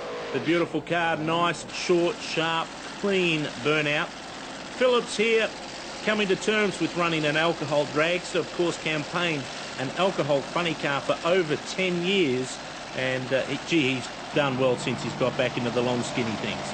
He's been having a little bit of trouble getting the combination back together for the dragster, Gerald, but it's a very different thing stepping out of a funny car. The alcohol combination is totally different to running from one car to the other, but these two are the finest racers you'll find in the world. Gary Phillips, both beautiful leaves, a .432 light for Phillips, but Steve Reed comes on at the bottom end and takes the win with a 6.163 at 224 miles an hour to Gary Phillips's better leaving 6.35 at 217. What a great race out of the two champions. Sensational stuff there with two of the best in the business. And it's an interesting point that you allude to about the transformation from funny car to dragster. I wonder from a driver's point of view what the most difficult aspects of that are. Yeah, it's got to be an extremely big difference, is probably the best way to put it. Gary Phillips, though, an extremely versatile guy. He's done both already many, many times. So I imagine the transformation for him, and Gerald, it would certainly be a lot easier for Gary because he has done that before. He's gone from one car to the other. I think the transformation for him would have been easy, but it can't be too easy for somebody else. No, it's not, Steve. There's a lot more finesse required to drive an alcohol dragster over a funny car. The funny cars need a bit of manhandling down the track, courtesy of their short wheelbase. But gee, it makes for some spectacular racing to see both of these types of vehicles running side by side. Just have a look at some of those television pictures as Vic Baker prepares himself for burnout and then battle against Stan Tyndall. Yes, and it's great to see Stan Tyndall into top alcohol dragster racing. Vic Baker, also a great competitor, has been really battling with this car to try and get the combination right in this alcohol engine, but is now starting to get on top of it. And right here at the Nationals has an American crew chief helping him, so that's sure going to help Vic Baker. But Stan Tyndall, well, what can you say about Stan, Gerald? Well, Stan's an ex-world top alcohol hydro boat champion, so he knows how to make these things work. Qualified with his quickest ever, 6.10. Don't forget Baker, though, also ran a 6.360. So he was the quickest ever bump spot of a top alky field anywhere in the world. Lights, they're away, absolutely side by side. Only 7,000 separated them at the start line. But Tyndall extended the lead, recorded a 6.15 at 220 mile an hour to Vic Baker's gallant 6.38 at 207. A remarkable performance there from Tyndall. We were talking about the transition from funny car to top alcohol dragster. What about Tyndall? From powerboat, obviously to dragster. I think it'd be a limo ride, David. Yeah, it probably would be. Joe Polito once again prepares for battle. Joe Polito in the beautiful Ford Probe, sponsored by Lynx there, and right alongside him the brand spanking new car of Bruce Leake from Queanbeyan in New South Wales, Oldsmobile Cutlass 384 Chevy, and what a pretty motor car, brand new at this race meeting, but up against a real tough campaigner in Joe Polito, Gerald. Polito, of course, won the Nationals at Willowbank Raceway in 1991 and qualified with an 8.11. The top qualifier in Pro Stock Eliminator. The Probe must go into the event favourite, although Hans van Dyke, of course, is knocking on his door. Bruce Leake, of course, just hoping to get from one end of the racetrack to the other with this new car. Got a more powerful engine sitting at home, but he's going to give the Ford a go for his money. Polito is out with a hole shot by 1/10. Leake turns it off. Polito just storms on through. Records, let's go to the clocks, an 8.10. That's a new national record at 171.20 miles per hour. The first national record of the weekend. And the crowd here at Calder Park Raceway expressing their delight enthusiastically. About 48,000 of them stood up to obviously acclaim the fact that Polito created a new national record. And they're going to do the same here in support of Hans van Dyke. Yeah, when this flying Holden comes onto the start line, the crowd get electrified at Calder Park. Hans van Dyke in Pro Stock #1. That means he's the Australian champion out there in that beautiful HSV Commodore. Right in alongside him, all the way from South Australia, is Jerry Parenti in his Camaro with a 344 small block Chevy under the bonnet, and that equates to a very similar engine, but a Buick in Hans van Dyke's car. Of course, Hans van Dyke, the car debuted at last year's Nationals, went to runner-up position behind Sydney's Wayne Missingham. This weekend's the first time that Van Dyke's ever had T-shirts on sale, and of course he has gone absolutely wild in the pit area. Hans van Dyke T-shirts, the flavour of the minute. And of course these cars, Gerald, are not fuel injected, they're not supercharged, they're not turbocharged. These vehicles in Pro Stock run carburetors, and it's just an unbelievable performance out of these small block engines to get the ETs a mile an hour. And let's look at the start line. Parenti's out with a beautiful wheel stand out of in lane 2 in the Castrol lane, but look at Van Dyke just hauling all the way through the bottom end of the racetrack and stops the clocks with a beautiful 8.148, 164.74 miles an hour to Jerry Parenti's 8.53, 165. What a heck of a race for Van Dyke, Gerald. It certainly was, and that ensures that he will go through to the next round, and he will meet up against the winner of this next confrontation between Tony Wedlock, who's in the Castrol Oils lane. He's got a Pontiac Trans Am all of the way from the United States over in the Rocket Industries lane. Mike Riley from Bannockburn in Queensland. Mike Riley built his own Pontiac Trans Am here, and one of Australia's renowned chassis builders. An interesting matchup this time, David, with the two cars almost identical in design, but one built in the US, one built in Australia. Yes, very good point as we now wait for them to move into stage. They've got a quarter-mile strip of bitumen staring them in the face. Obviously the objective very simple here, to get to the other end at the rate of knots and obviously progress further in the 1993 Nationals. Pretty even start. You can see there both of them got the front wheels well and truly up off the ground. They're running side by side about halfway down the distance, but rocketing now towards the top end in a sensational result. Tony Wedlock 8.22 seconds at 168.7 miles per hour. Top stuff. Great stuff for Tony Wedlock, and he goes through the next round. He'll meet up with Hans van Dyke, and we're gone from the factory Pro Stockers to the two-wheel men. Yeah, the equivalent of the Pro Stock cars, but this time with only two wheels, the magnificent Pro Stock motorcycles. And right here on the start line now, we have in lane 2, the Rocket Industries lane, we have Gavin Spann. Gavin Spann from Windaroo in Queensland on his 92 model GXR Suzuki. And in lane 1, the Castrol lane, we've got Graham Bickle, Gerald. It's going to be a great heads-up race from these two Pro Stock exponents, and of course the Pro Stock vehicles are the factory hot rods. They're away, and look at Spann. Suzuki got out absolutely sensational. This bike built in the United States runs it through for a 8.35 at 158 miles per hour. Graham Bickle goes through for a 9.37 at 104.85. Boy, no place for the faint-hearted, Steve, on these motorbikes in drag racing. That was spectacular. And these guys, David, the quest this weekend in Pro Stock Motorcycle was to run the first 7-second time. In fact, we had a sponsor here this weekend, Peter Stevens Motorcycles, to sponsor the first 7-second pass. So let's see if these Pro Stock riders can take away that trophy from Peter Stevens Motorcycles. Another example here of Castrol's amazing involvement, the injection of funds into Australia's most popular form of motor racing. Certainly is, and Les Donnan over in the Rocket Industries lane. Phil Howard, an ex-Australian champion, into the Castrol Oils lane. Lights are away. Donnan absolutely leaves. A .465 reaction time. He just streaks away from Phil Howard. Goes through for a good 8.36, 152.95 mile per hour win. Phil Howard wasn't that far away, an 8.49. Pro Stock bike, that's what you're watching. I think we might just take a moment, fellas, to explain to people about the weather and why today is almost ideal for drag racing. Steve. Yes, well, the denser the air is, the cooler the air, and if we can get it's an interesting little combination. You get the right day with the right temperature, the right cloud cover, you get nice dense air, and that's exactly what a racing engine wants. to perform at its best. Oh, just have a look at the smoke here. I'm sorry to cut you off. Unbelievable. Speaking of performing at your best, Peter Pearce in an absolutely brilliant burnout there, the #1 qualifier in top fuel motorcycle at the 27th Australian Drag Racing Championships. Coach East would have been proud of that signal, that smoke signal. Absolutely fantastic stuff. And this, the #1 top fuel bike in Australia today, the Bill Curry and Peter Pearce owned motorcycle. A brilliant piece of machinery and a brilliant piece of engineering. Jeff Smith in lane 2, Gerald, a Harley Davidson. These guys matched up in qualifying. Let's tell you that Peter Pearce became only the second ever Australian motorcycle rider to record a 6-second elapsed time in qualifying, along with his partner Bill Curry, who did it for the first ever time exactly 1 year ago at the Nationals. We're going heads-up racing in the top fuel motorcycles. Both guys are staged.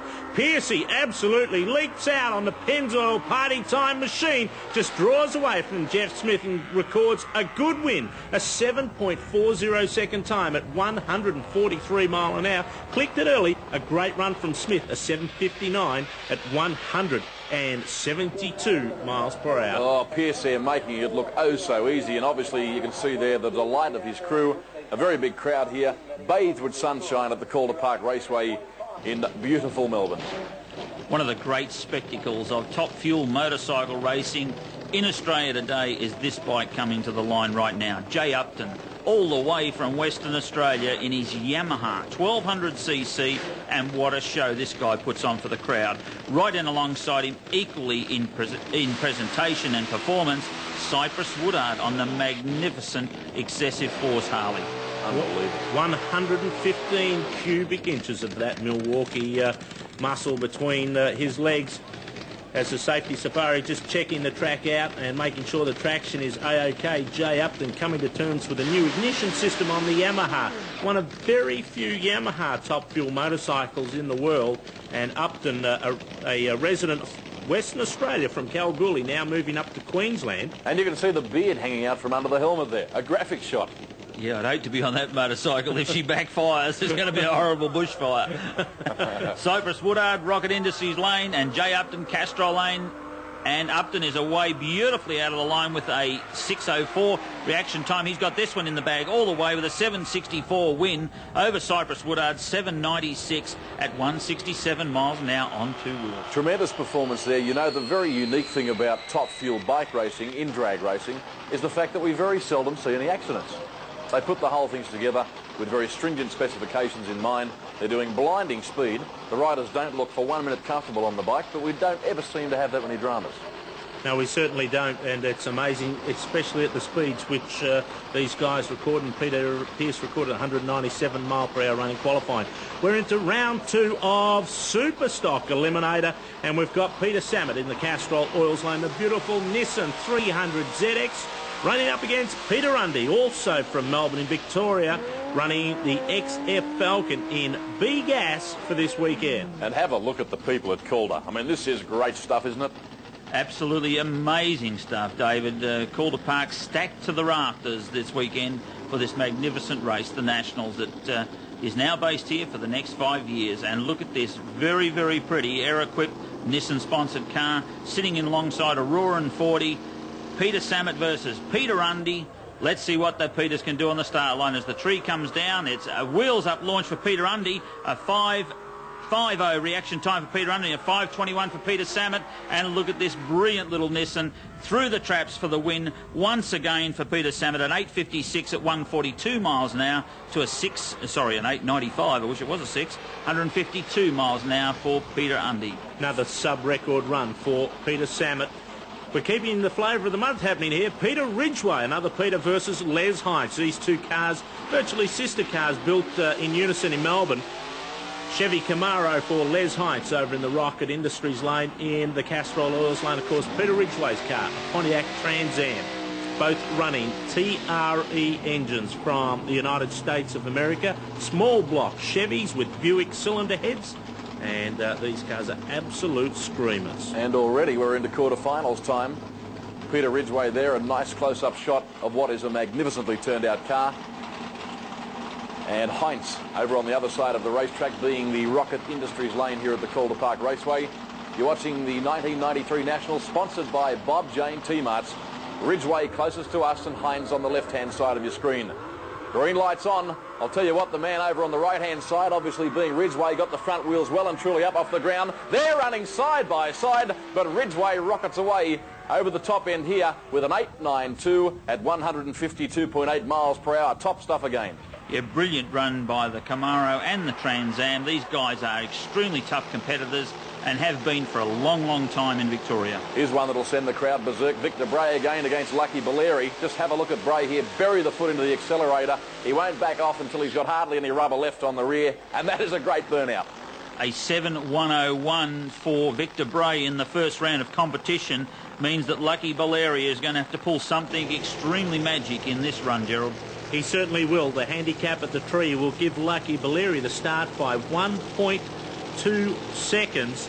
So it's 3 lights on the tree, head start to Lucky Baleri. The class record, 8.6 seconds for him in double C gas. A class record for double A gas, 7.41. So Victor Bray's going to have to be patient, even though he has the power advantage up his sleeve. And 1.2 seconds, Gerald, on the start line. A hell of a long time to wait in drag racing. It certainly is, and patience is a virtue when it comes down to this situation, and it really can decide who is the winner right in the start line. We see Baleri. He has gone too early, though. He had to start up his sleeve. He red lighted with a .382 reaction time. Victor Bray's got the win anyway. He storms through. Well, Oh. What about this? A 7.19, 199.55 mile an hour. Absolutely booming speed. Nearly the magical 200. Victor Bray just seems to get better and better. Loves his drag racing. Lucky Baleri there, I think, a case of classic nerves in such a big event. Certainly is, and only red lighted by 18 thousandths of a second.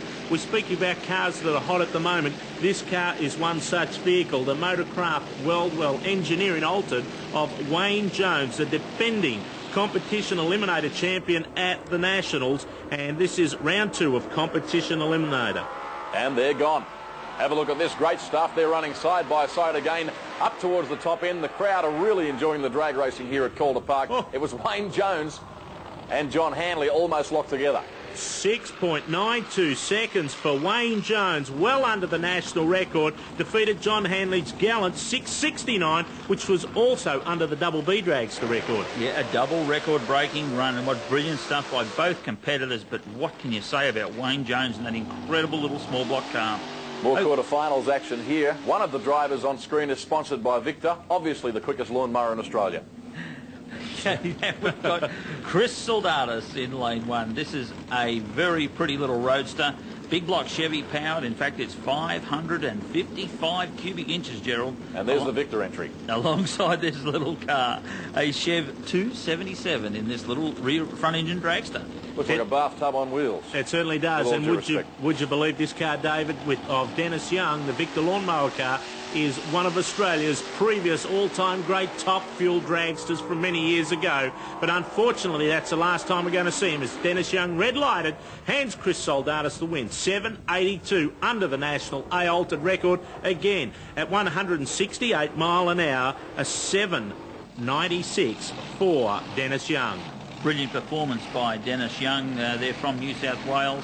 Not far behind Chris Soldatis at the finish line. What an incredible pairing of cars we've got coming up right here now. The amazing Martin Stamatis, small block Chevy power dragster, all the way from Western Australia. Double view, in fact. This is a 348 cubic inch supercharged dragster, and a very unique combination this weekend is the Shane Baxter driven car, but the engine out of Peter Capiros's. Peter Capiris unfortunately couldn't make it for the Nationals in super stock, and is teamed up with Shane Baxter for this weekend. They're running double B altered over in the Rocket Industries lane. Martin Stamatis has set the world on fire with his small block powered car.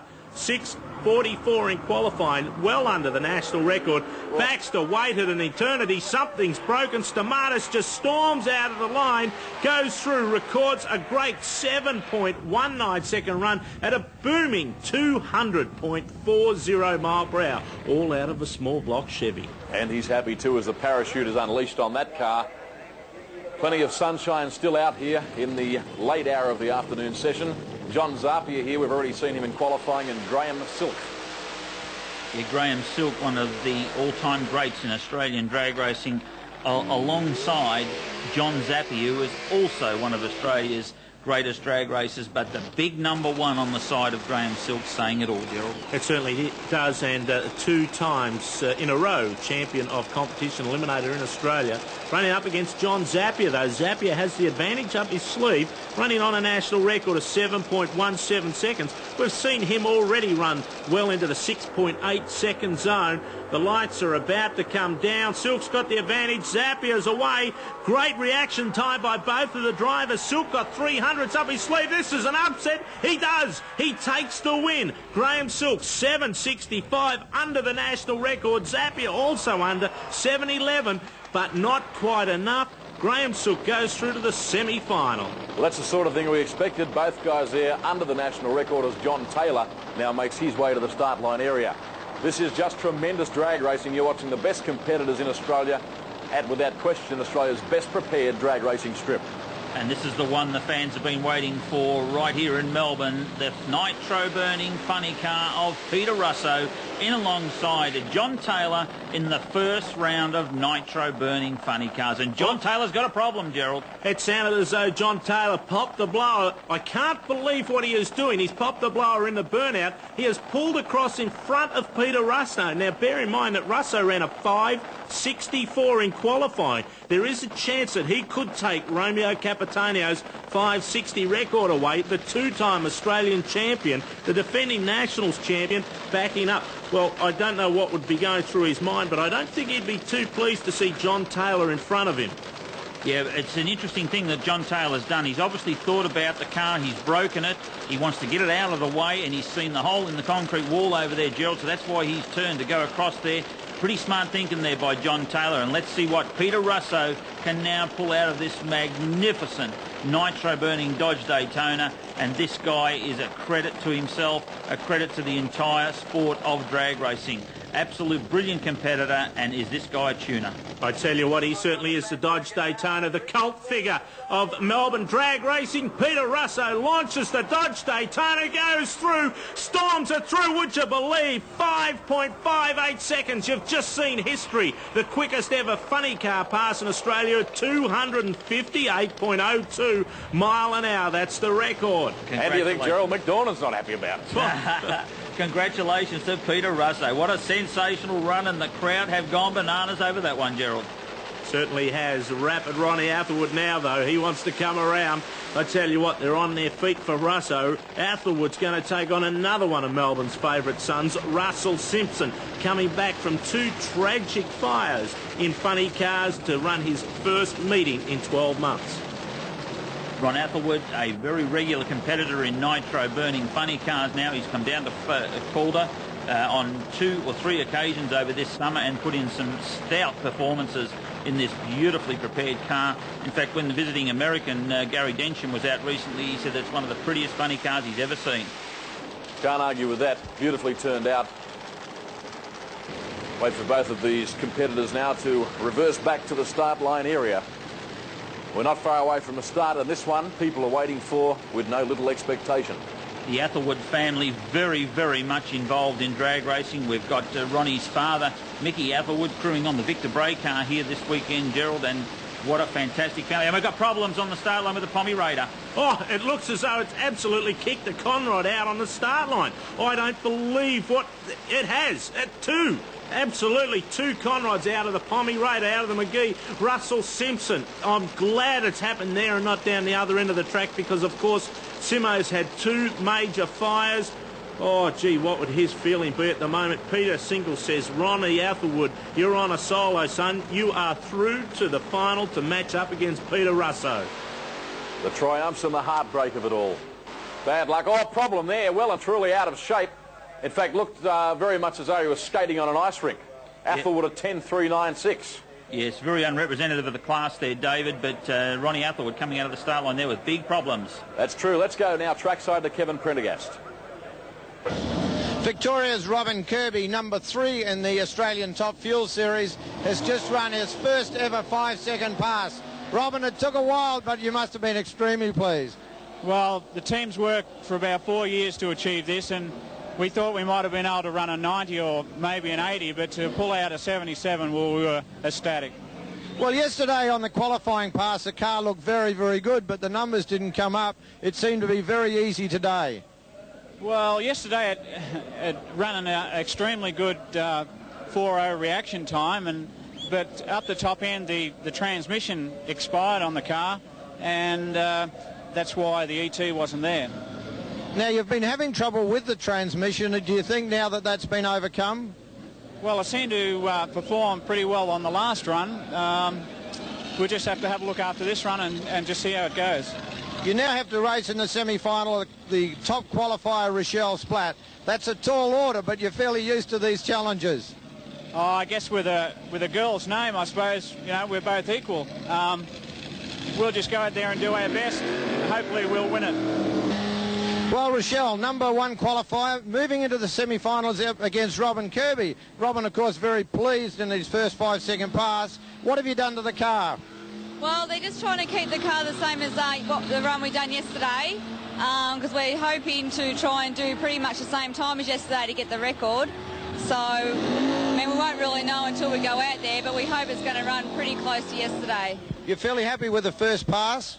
With the yesterday or today? The first round. The first round, yeah, it was a good time. It was a good time, but, I mean, we're really hoping to get that record, so we're striving for that at the moment. Great. We look forward to seeing you down the bottom end. Thank you.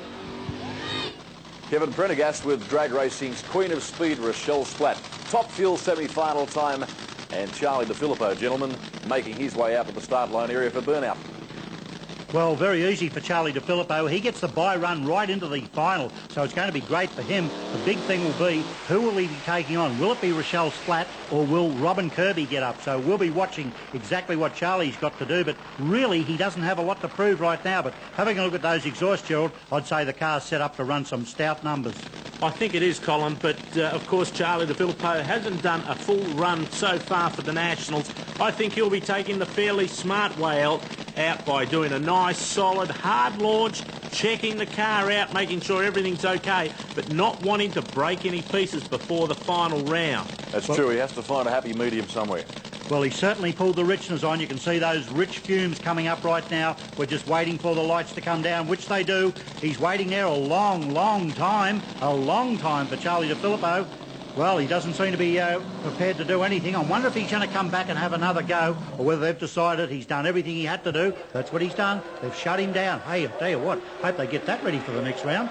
I don't think it'll be any sort of a problem there, Colin, and Charlie DeFilippo will go through to the final. As you said, either meet up with Rochelle Splatt or Robin Kirby. Those guys don't have anywhere near as much work to do as what the victor of the next confrontation will have. I'm not so sure how I feel about that kind of thing. We're here to see cars race up a track.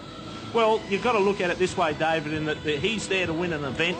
And yes, there are people on the hill, but first and foremost, especially at the Nationals, is that you go through the finish line first in the final to take the gold Christmas tree away. We can see here Romeo Capitanio assisting Rochelle Splatt with her suit-up procedure. These cars, hugely expensive to run. The fuel alone costs over $2,000 a drum. And of course, with that, they've got to give it their best shot every run they possibly can. I appreciate that. Looked like Romeo Capitanio was quite enjoying helping Rochelle Splatt there, strap the helmet on and zip the fire suit up. Romeo's in another world, away from the driving and being the crew chief and also mentor of Rochelle Splatt, and who can argue after his earlier qualifying effort. Splatt being suited up, the gloves are now on, sitting in the race car, set to do battle. So, Romeo, what is it doing, dropping a cylinder? Yeah, we're losing a cylinder on the run, just for about 3/10. As soon as we find out where it is, we'll be right, but it's just moving around, and it's just we're just hoping that we pick it up this round, and if it does, we're looking at big things again. Good man. And how about track conditions? They seem to be pretty good. Oh, track conditions are excellent, excellent. I just wish all the tracks were the same wherever we go, but it's just real good. I wish they were always like that. Give us plenty of time then to get the car really sorted out and run real good numbers. So let's hope they step the tracks up as well, the same as we step the cars up. A very serious Romeo Capitanio as we now approach the business end of the 1993 Nationals. The shootout for supremacy here between Rochelle Splatt and, of course, Robin Kirby to ultimately determine who will meet Charlie DeFilippo in the final of the 1993 Top Fuel Nationals. Gerald, how do you see it going? Well, obviously, Rochelle Splatt would have to be the favourite, but Robin Kirby in the Kirby Racing Keating's Transport Top Fuel Dragster has always been a very big threat to these guys because he is capable, although not always the quickest, but capable of getting through to the next round. He's consistent, all right. He certainly is. Perhaps not in quick times, but he is always there, and that's a major factor. And that sees him third in the Australian Top Fuel Championship point score to this occasion. And of course, doesn't drag racing, and especially nitro drag racing, look spectacular of a night? Just look at those cars as they go back under the lights. I tell you what, up here in the tower, the hairs are starting to stand up on the back of the neck. You can feel the thunder, you can smell the nitro, you can see the tyre smoke. Really, this is, as you say, the business end. One of these two cars is going to face Charlie DeFilippo very shortly indeed. Is it going to be Rochelle Splatt? Is it going to be Robin Kirby? I tell you what, we're going to know in probably 15 seconds from now, Gerald, but the attention is starting to build up. It certainly is. Colin, Romeo and Johnny Capitanio just adjusting the engine and engine temperature on Rochelle Splatt's dragway. Bob Jane T. Martin, Top Fuel Dragster. Johnny Capitanio comes back. Romeo moves out of the way. Both drivers are about to come into the staging beams. Look at those fuel vapours pumping in the air. What a leap by both of the drivers. Look at the flames standing high. And Rochelle Splatt shuts off early and records a 5:33 at 257 mile an hour. Robin Kirby a good 5:88 at 2:37, but the little lady goes through to the final. The magnificent canary yellow STP-sponsored race car of Steve Reed. Really quite a great sight here under lights at the Calder Park Raceway. Jeff Burnett is his opponent, and Burnett has surprised quite a few people this weekend, Colin. Well, who'd have thought 12 months ago that we'd see 6.19s out of the Alki burner? It's unheard of. Of course, a lot of that must go to track preparation, plus a little bit of preparation that they've obviously been able to get out of this car in the last 12 months. Of course, Steve Reed from Brisbane, he's been knocking on the door of 5 seconds with his 6:02 earlier tonight. He is going to go so close to doing a 5 on this run. All eyes will be on him, but I tell you what, you cannot take it away from that altered over there. A 6.19, absolutely a stellar run. Fantastic run by Jeff Burnett in qualifying and ran a 6.29 in the first round of competition. Jim and Steve Reed, though, Aussie Steve, became the quickest alcohol funny car outside the United States and set a new Australian funny car record for the top alcohol bracket at 6.02 seconds with his first round run. He's got to be the favourite here. Burnett is going to be right up against it. Of course, Burnett this year has gone to the Keith Black Hemi engines, gone away from the old Donovan style, as did Jim and Steve Reed just 2 seasons ago. And boy, has the performances stepped up since then. Well, I'd say Burnett will really try for a hole shot here. That's where he's got to try and pick it up. Watch the bottom of the tree. They come on. Oh, Burnett definitely got about 1 length out, but he didn't keep it for much longer. Steve Reed comes flying at him, and Steve Reed goes through for a great win. Hey, listen to this one, a 6:055 at 228 miles an hour. Yeah, Burnett, terrific performance. He just did not have the horsepower to match it with Steve Reed, who was just sensational. Drove right past him and continued to go right the way to the end of the racetrack. We go through to the next pairing of the semi-finals to see who will meet Aussie Steve Reed in the final of the Rocket Industries top alcohol bracket. Over in the Rocket Lane is the Stanola racing car of Stan and Nola Tyndall. In the Castrol Oils Lane, Pommy Steve Reed all the way from Warwickshire, Stratford upon Avon in the United Kingdom. I sincerely hope that Steve Reed has no objections to the fact that you continually refer to him as Pommy. He doesn't. He's taken it actually as a term of endearment and signs his name now, Pommy Steve. As long as you don't try and use an analogy such as on as dry as a Pommy's towel in the Coventry rocks. We certainly wouldn't do anything like that, David, as Steve Reed does come back right now into the dry area. That is the area that he laid those nice thick pieces of rubber down there. That's so important to try and get the traction. So you see the guys guiding them back absolutely into the perfect black spots. Stan Tyndall certainly doing exactly the same thing. The Meyer-built dragster, 450 cubic inch, sits over in the far lane. Watch the reaction times. These guys have been around long enough to put in some fairly good reaction times as they come up now.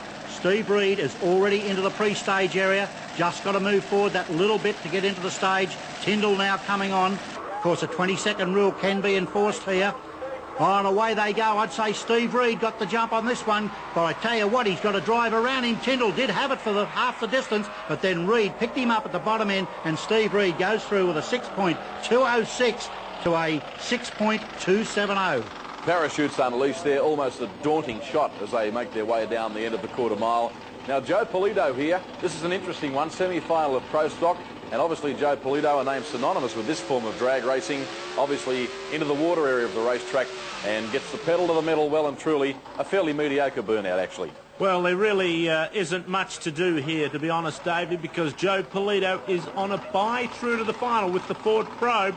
Although, the crew has run down, the guy has done the burnout, the car going forward. It appears as though he can't engage the reverse. Runs a 5-speed Liberty transmission. He'll be pushing the buttons on the air shifter to make sure this car comes backwards. Geez, Colin, he shouldn't be there. The crew's trying to push him backwards. He is having huge amount of drama. Bearing in mind, he must stage the car under his own power for him to go through to the final. Yeah, but he doesn't have to beat anybody. No, there's nobody to beat except himself out there. And, of course, look, it's an air-shifted thing. He did not select reverse. Every time the car moved, it went forward. I would say the guy has not got reverse. Hey, how to beef he's even got no air. What's he going to do now? Because he really has to get this car under its own power, be able to back out of there. It's a pro stocker. He's supposed to have reverse. Hey, there's drama here, Gerald. There's big drama coming up here. I tell you what, we may have to go and find out exactly what this is all about. Yeah, he's fairly dejected. Kevin Prendergast is now going to have a word with Joe Polito. Well, Joe Polito, top qualifier, reset the national record, had a bye in the semi-final, but you're unable to stage. That means you're eliminated. What was the problem, Joe? Well, it looks like we've got the air cylinder, which actually shifts the gears. Somehow we've sprung a leak and it's lost all the gas out of the cylinder, and I just had no gears. So no way of putting it into gear to get it to stage? Had no way of getting it. It wasn't going into gear. I had no way of putting it into gear. Obviously the national record was great, but the win would have been better. Well, the win in the Nationals is everyone's dream, and to lose on this situation is just unbelievable. Well, bad luck, Joe, but congratulations on the national record. Thanks very much.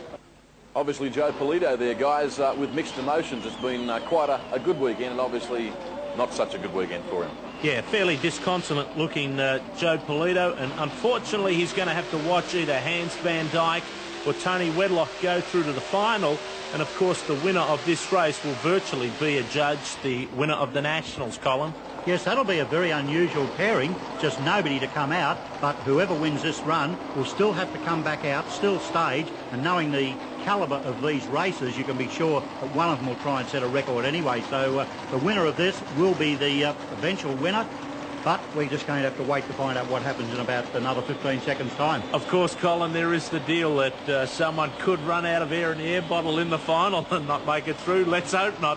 Let's go to the start line right now. We're watching Hans van Dyke, the TRE-powered HSV Holden Group A Commodore, running up against the fully imported Pontiac Trans Am of Tony Wedlock from Queensland. It's about to be heads-up pro stock race in action.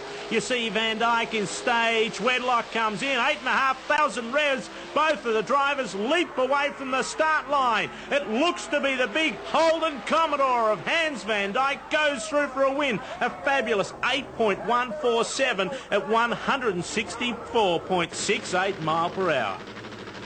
Well, Top Fuel Bike semi-final, Peter Pearce, he's absolutely wowed us with that 6-second pass of his that he put in qualifying. What a magnificent run he's actually been able to do. Right now, he's come through, of course, to take on the single lane run only, which will be good for him. That means he goes straight through into the final, which you'd have to say he deserves it. Tell you what, though, watching these bikes, we were talking before how the riding technique changes. The bike has so much torque that it twists over to the right, and the driver, to try and stay upright, he moves over to the left. Just watch this one as he goes down the bike, leaning over until the stage, I reckon he's only got about 3 inches of that back tyre on the ground. As he goes through, I won't say it was an easy run. It was a 7.5 at 165 miles an hour, so still giving it plenty of throttle, Gerald. Certainly was. Jay Upton from Western Australia comes through a nice solid burnout from Laverton in Western Australia, about to move to beautiful sunny Queensland, and always a fantastic looking outfit, David. Very impressive, Jay Upton and the team. Yeah, that's true. Reminiscent of Darth Vader in Star Wars, you could say. And I've said it a couple of times during this broadcast of the 1993 Bob Jane T-Mart sponsored Nationals. No place for the faint-hearted here in this sport. Yeah, one of the things you notice about drag racing, and I'm sure lots of motorsport can say the same thing, but the presentation of the vehicles and the crew. And you look at Jay Upton, you look at Peter Allen, and those bikes, those crews just look absolutely magnificent. Pommy Pete, well, I tell you what, this guy has really got some great credentials. Arrived here in Australia probably 15, 20 years ago with a bike under one arm and a suitcase under the other, and it seemed to absolutely make his home on a bike. He'll give Jay Upton a decent run for his money, Gerald. The second most successful racer in Australian drag racing history. Another term of endearment, Pommy Pete. Pommy Peter Allen, of course, he and his son Morris Allen at the Nationals at Willowbank just 2 years ago took away both the top bike title and the pro stock bike titles. First time ever a father and son have taken away national events on the same day. So Pommy Pete already sitting up into the staging beams. Jay Upton about to come in on the Yamaha Kawasaki 1327. Running up against the 1200cc Yamaha of Jay Upton. Heads up racing. They're away, both the riders. Oh, big flash of fire. The Pommy Pete absolutely on fire. In front of Jay Upton at that stage, but the nitro flames out the back of Upton. Signals a win. 778 and Peter Allen. Balls of fire. That's right. Another example of onboard barbecue. Not what life's all about. Sensational result there for Upton, who just blasted away with that one. In fact, really only had to go through the motions, as our camera once again hones in on that rather innovative and magnificent looking Nissan. It is the beautiful Samet Brothers Nissan Genuine Parts Aero-equipped sponsored Nissan 300ZX, and this car has received the prestigious Reynolds British International Trading Best Engineered Award of the Nationals, and Peter Samet taking the laurels of the kisses of the girls. Pro stock bike semi-final. Starting to whip through the program now. The crowd here at the Calder Park Raceway whipped up into a frenzy. We've witnessed some fabulous drag racing right throughout the weekend, and as they say in the classics, the best is still ahead. Well, the one thing we've still looked for, similar to the pro stock cars, in pro stock bicycle, we're still looking for that magic 7-second bike. Ray Eason, he's the guy that's gone the closest to it. Dennis Ackland got aboard the Dale Gilbert bike and has absolutely done everything right. Got himself into the semi-final. Can Dennis Ackland on the Wards Express bike get himself down the strip and move through into the next round, which of course is the final? But Ray Eason, the guy to beat. Ray is absolutely flashing down the strip, and Ray Eason gets his nose in front. Will we see a 7? Not to be. Still in the 8s, an 8.209 at 162 to an 8.44 for Dennis Ackland. Oh yes indeed, we move along. Pro stock bike semi-final, Les Donald against Gavin Spann. Gavin Spann has been electrifying this weekend, Gerald. Qualified in second position behind Ray Eason. So number 1 and number 2 qualifiers might just make it through to the final. But in the Castrol Oils lane, the Castrol bike of Les Donnan and Trevor Birrell, Spann's beautifully made American Cosman chassis Suzuki over there in the Rocket Industries lane. Last year he was disqualified or put out of the Nationals by the rule book. This motorcycle very controversial. Les Donnan is the reigning Nationals winner and also the reigning number 1, the Australian Pro Stock Motorcycle Series champion. He's going to be doing all he can to upset Gavin Spann into the next round, into the final round, as both riders come up towards the staging beams. It's going to be an interesting one. Les Donnan, renowned for great reaction times in the 0.4 second range. Lights about to come down. Both riders got away. Spann's got him 0.504 to 0.562. Spann just streaks away. A great win. Goes through the final. 8.21. 159 mile an hour to an 8.44 for Les Donnan at 1.55. Another classic example there of outstanding reaction time. Peter Ridgway, who's carried all before him at the Calder Park 1993 Nationals. And his opponent is the Queenslander. The Queenslander of Kim Petterwood, the Petterwood, Agate and O'Kearney Lifestyle T-shirt company, Holden Commodore with the big brand new Buick engine under the bonnet for the first time this weekend. Peter Ridgway, we talk in handicap terms. He has been virtually half an hour under the national record, running 5/10 under and 6/10 under the AMP record. Handicaps, not this time. Both these cars leave the start line together. Ridgway gets away. Absolutely fantastic. Reactions almost the same, but Ridgewood powers on by 9:01. New national record, 152 mile an hour. Petterwood, 9:23. Yeah, Ridgway just too good there. Raced away. Peter Samp now to take on the mate of the tomato farmer from Queensland, Victor Bray.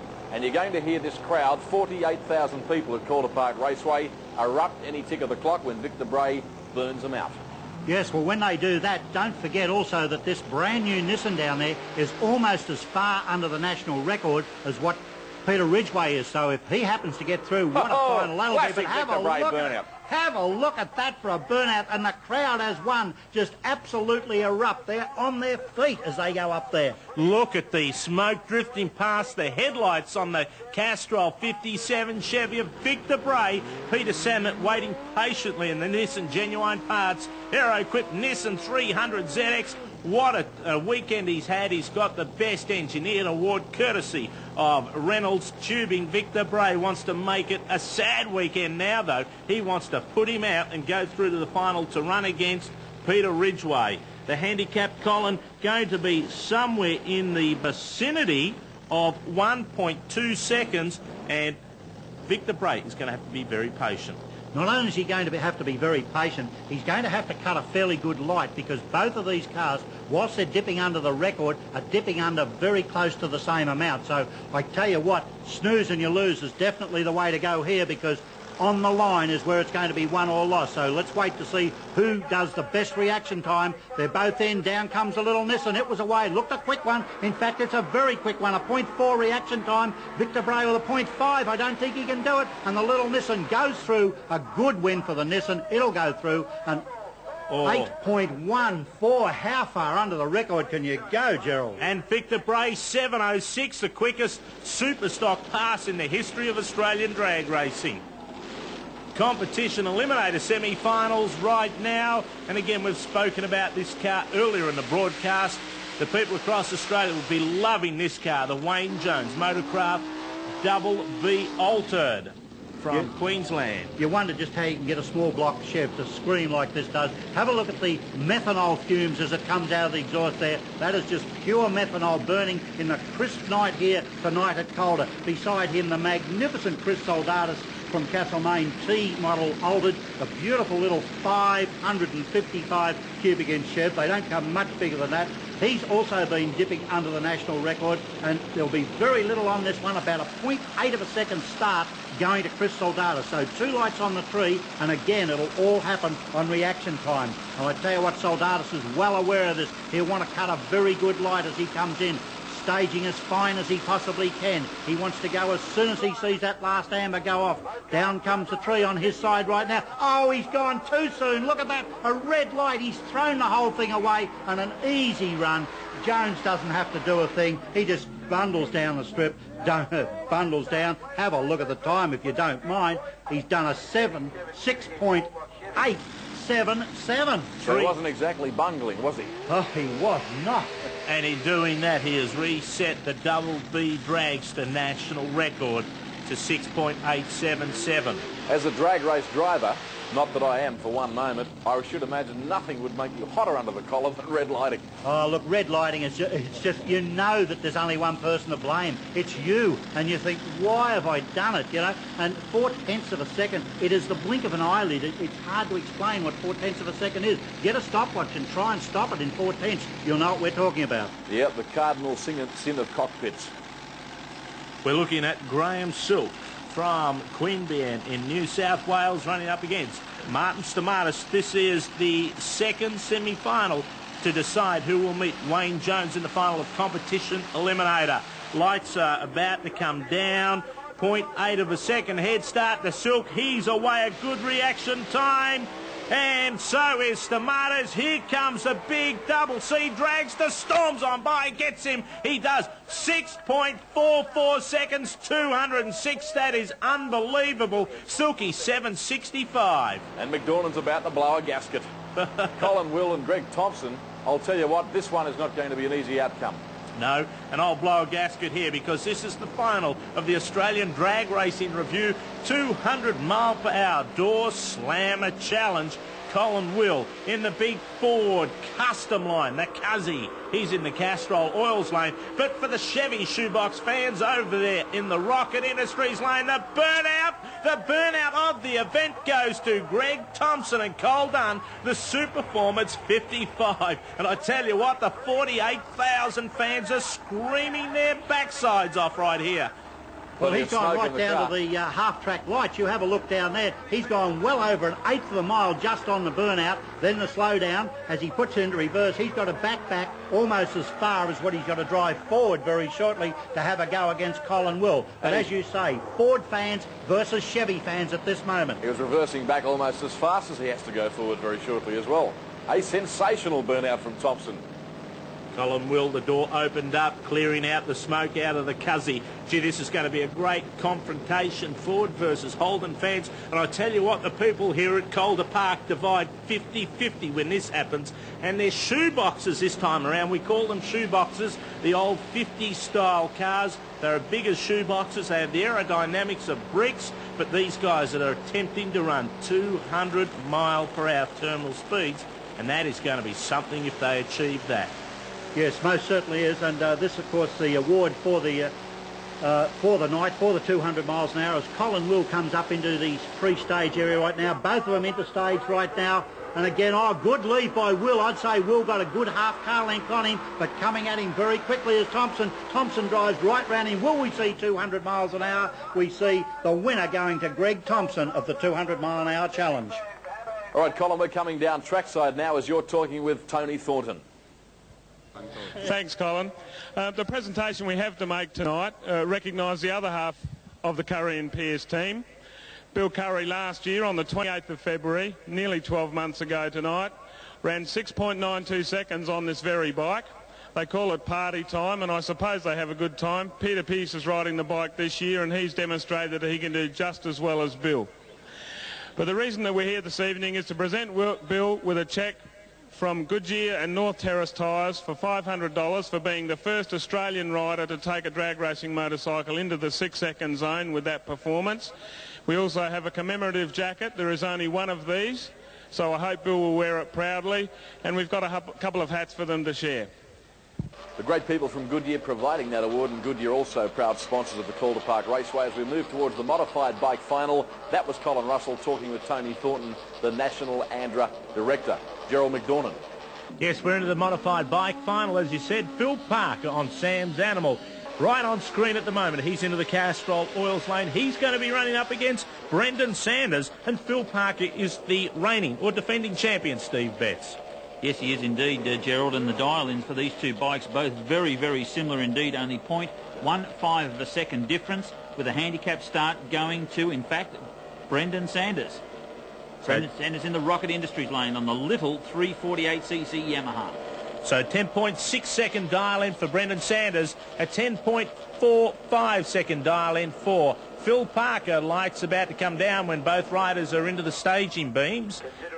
Fully staged now. Peter Single sends them on there. Away they get out. A good slow reaction time for both guys. 0.68 to 0.75. It looks as though Brendan Sanders will hold out Phil Parker. He does. He takes the win with a 10.69 over a 10.615. The first of our champions for this year, Cole Russell. Yes, well, a screaming little Yamaha certainly got Brendan down towards the bottom. Well, Super Sedan, Bruno Cavallo, the top qualifier, I might add, in Super Sedan. He's going to come out right now into the Castrol lane, and beside him, in the far lane over there, we have Ian Wicks from Bendigo, a guy that said, I can't get past first round. Well, here he is right now into the finals, and the finals of the 1993 Nationals. He's dialed in with an 11.10, has been running that absolutely all night.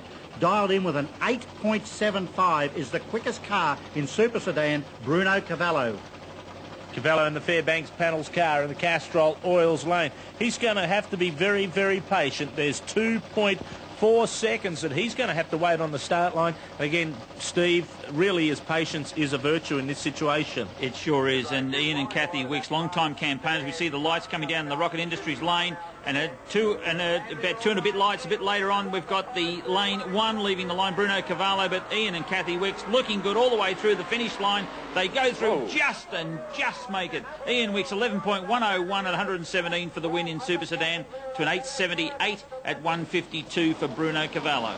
The Cavallo there providing a Burnborough-like finish in horse racing terms. Modified final now as the big action at Calder Park Raceway continues. Hope you're enjoying it right around Australia. Bob Jane T-Mart's making it all possible.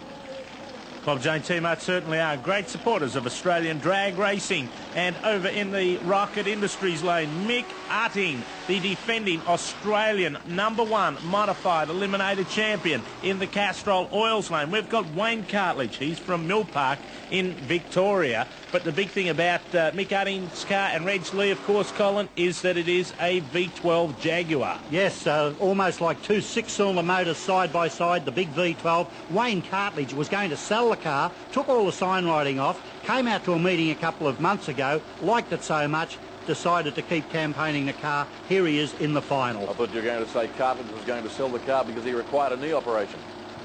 No, not quite. No, that wasn't the case. You nearly put your foot in that one as they come up the line right now. An 880 dial in for Cartledge. I'll tell you what, the guy to take though, that twin six-cylinder car, the V12, Michael Utting all the way through. He'll go on the brakes because he doesn't want to go quicker than his dial in. A 9.73, a safe one for him, to a 8.89 for Wayne Cartledge. Stephen Crook now about to do battle against Wayne Callanan. Super Gas finale, Super Gas final under blazing floodlights at the Calder Park Raceway. I've got to say, out of all the drag strips I've been to around the country, this track really does have outstanding lighting, and we can see from the quality of the picture there as that man affects a burnout. Certainly does, David, and the lighting is fantastic. Look at the vision on the TV right at the moment. The Victorian Performance Wholesale Chevy Monza of Wayne Callanan. He's over in the Rocket Industries lane in the Castrol Oils lane at Castrol, Australia.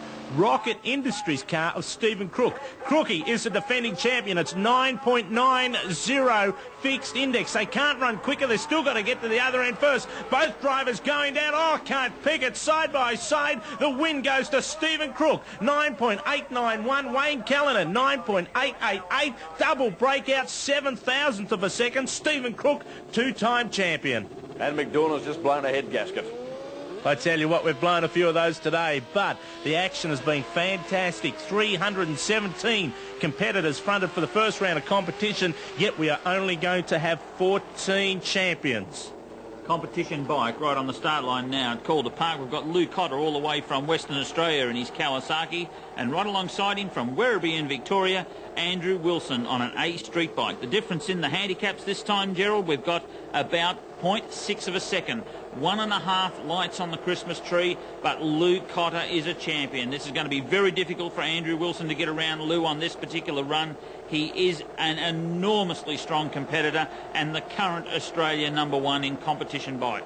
And of course, Lou Cotter is also the defending Nationals champion. This is a rerun of last year's Goodyear Nationals final with Andrew Wilson and Lou Cotter. Cotter got the better of Wilson that time. Both the riders are away. Looks to be, yes, there's a problem with Andrew Wilson's bike, and Lou Cotter, the champion for the second year in succession, 9.06 to a 9.60. And Lou Cotter gets through for another Christmas tree. Glenn Jones here against Michael Constantinou. That's a name that took some practice in the pronunciation class, but we got there.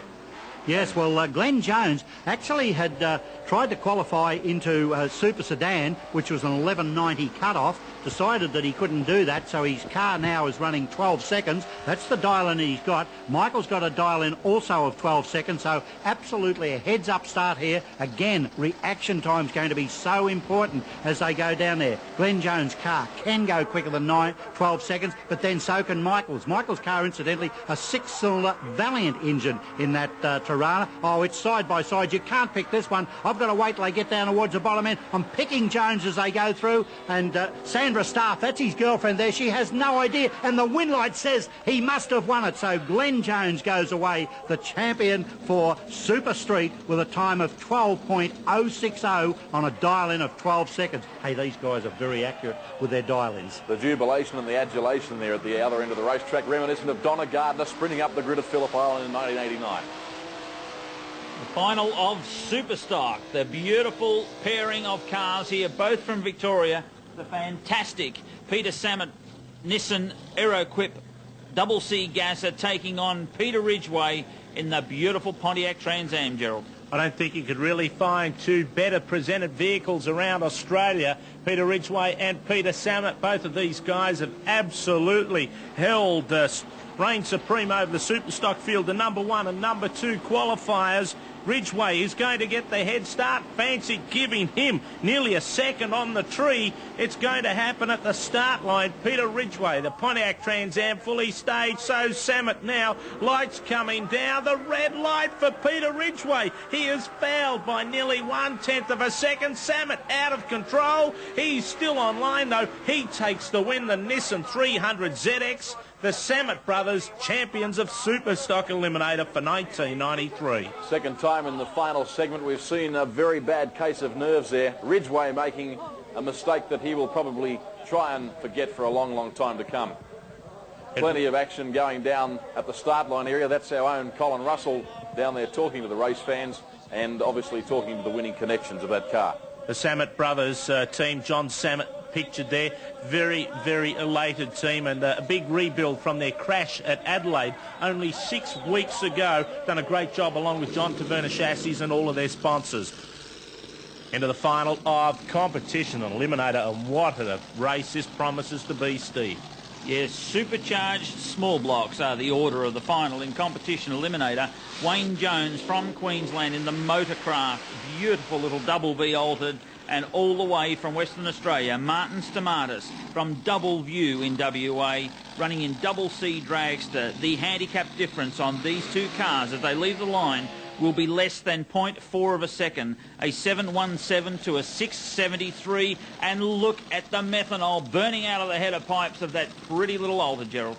Absolutely fantastic, beautiful car built by Weldwell Engineering in Queensland. Bill Jones, the lights are about to come down. There will be one light separating them on the tree. Wayne Jones is away, a 0.547. Stamatis got him on the lights, but won't get there, not quite. Wayne Jones, two-time champion, 683, 194. Stamatis a 653 at a booming 206 miles per hour. Pro Stock bike final now. Ray Eason against Gavin Spann. And that was the way it was always going to work out in this particular category. Both of whom have been by far and away the most consistent right throughout the weekend. Before, what I might add, has now been confirmed as 73,956 spectators. What a weekend. Magnificent turnout of spectators and, of course, competitors from right across Australia. Ray Eason, gone so close to getting into the 7-second bracket with his Pro Stock bike, takes on the Spanner man, Gavin Spann. Gavin Spann had him at the start, but Ray Eason goes blasting by and goes through with a time, oh, so close to a 7, an 8.002 at 163 to Gavin Spann's 8.32 at 158 miles an hour. Top alcohol funny car final. Stephen Reed on screen there. Beautifully turned out car. Mr. Consistency, one of the most popular drivers right along the east coast of Australia, and a very big burnout to boot.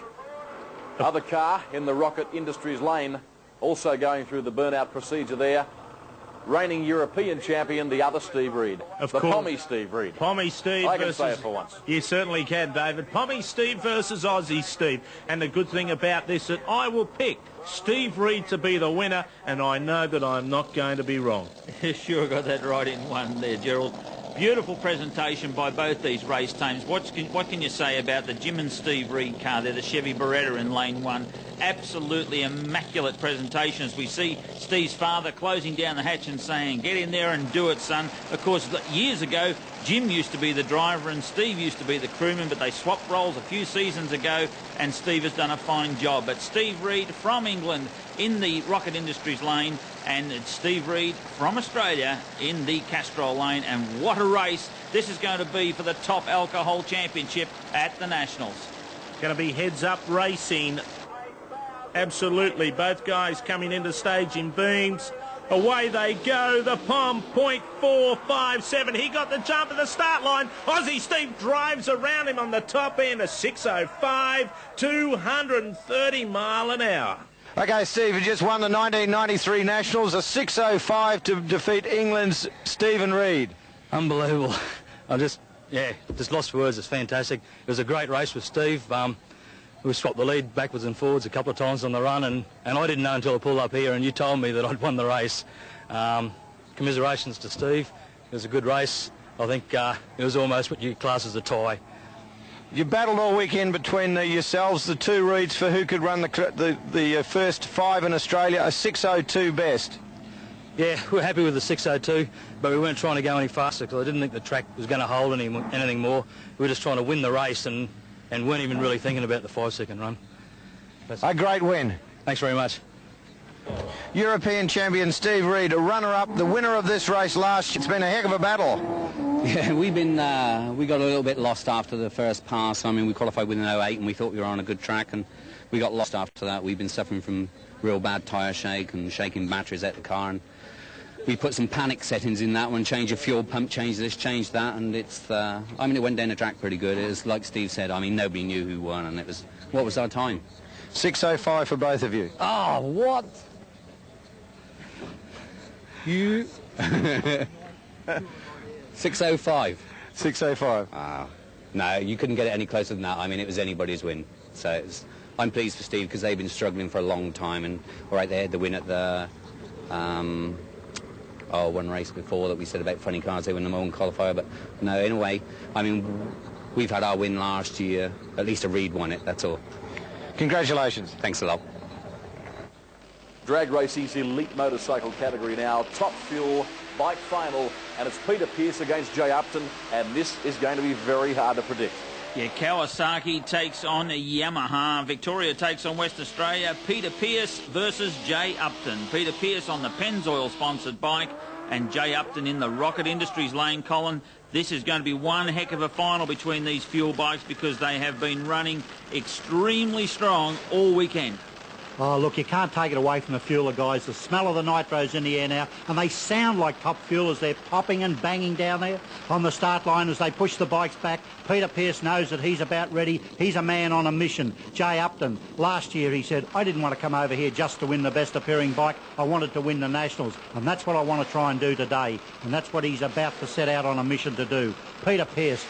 First time he's actually competed on the Nationals on this bike. Last year the bike won the Nationals with Bill Curry riding it.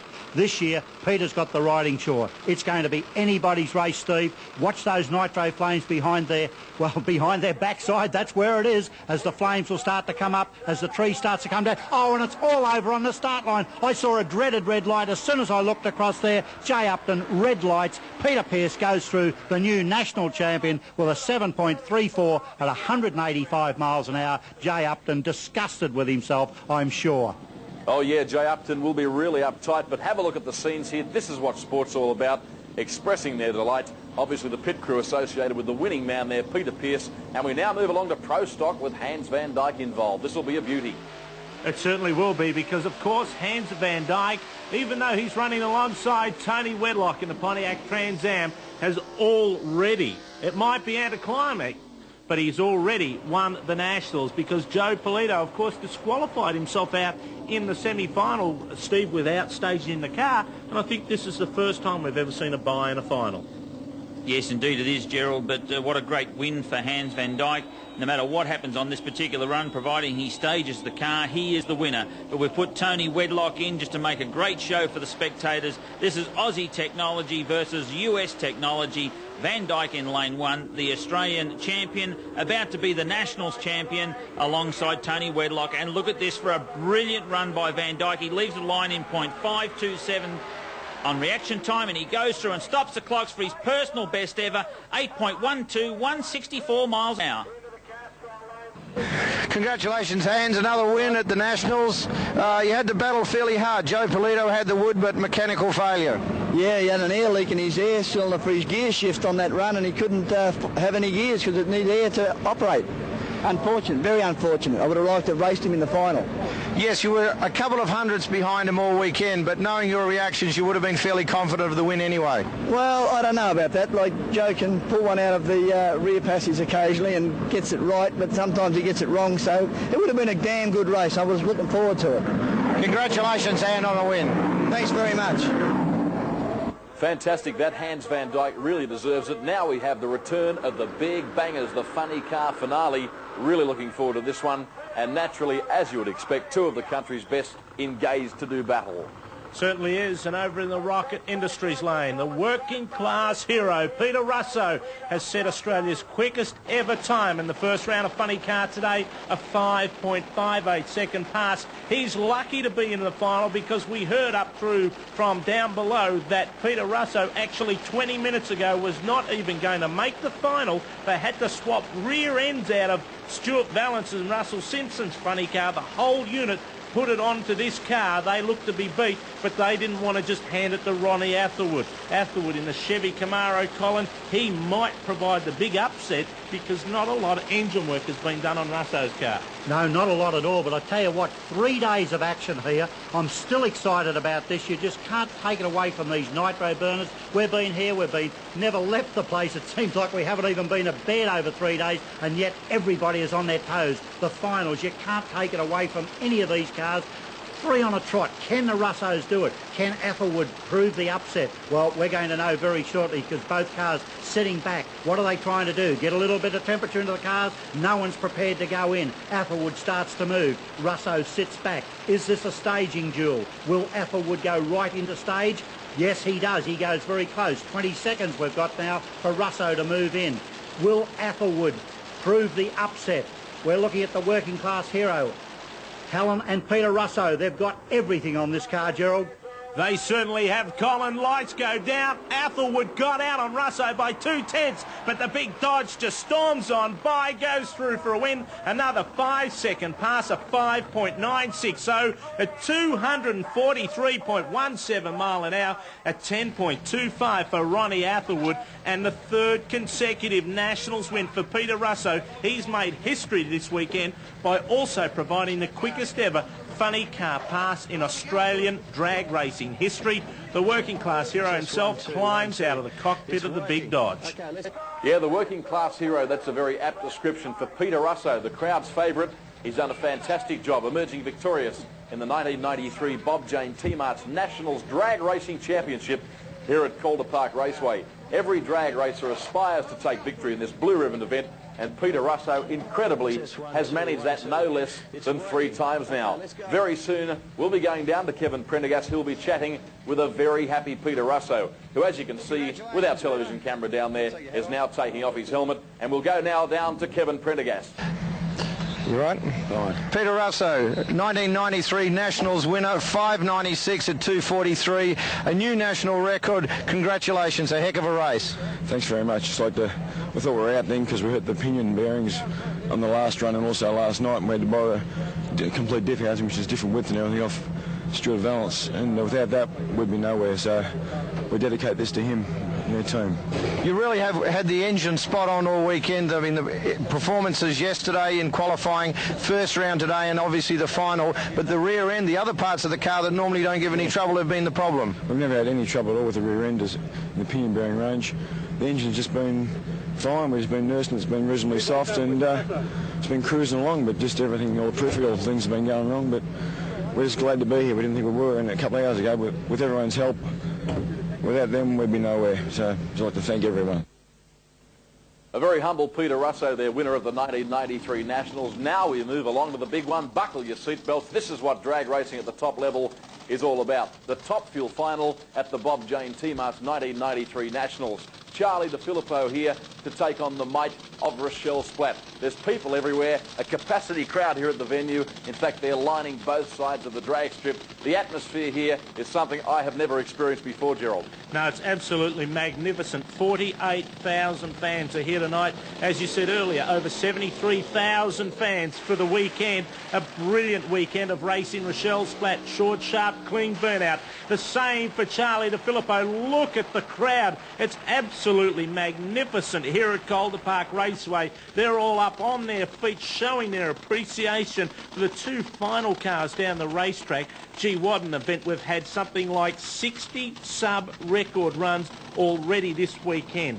The look on Rochelle Splatt's eyes is just intense. She is concentrating so hard, Colin. She really wants to win. Charlie DeFilippo, though, wants to spoil the little lady's day. Oh, look, it's like a grand final. The scores are tied. There's a minute to go. Not one person has moved from their spot. Everybody is glued on that start line. Romeo Capitanio looking across to Charlie DeFilippo, making sure that he is where he wants him to be. On comes the Richner. Both of these vehicles are really set to bear. Will we see Charlie DeFilippo with the upset of the evening? Will we see Rochelle Splatt be the first lady to do 270 miles an hour and back it up? Anybody's guess. I tell you what, the excitement is building up. The nitro's in the air. I've got tears in my eyes. I'm not sure whether that's from excitement or just the nitro fumes up here. You can't believe it. The thunder, the people, they're yelling, they're screaming as the two cars come into there right now. Gerald, from where you can see it, it's about all to happen right in front of us. It certainly is. Heads up drag racing. Peter Single sends them on the way. The little lady storms out. Charlie DeFilippo's there. It's right down to the wire. I just don't know who wins. My God,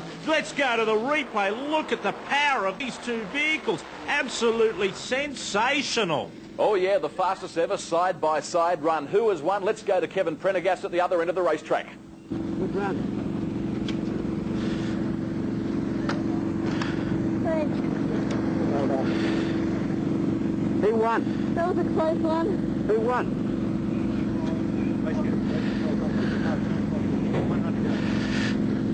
You want to know who won?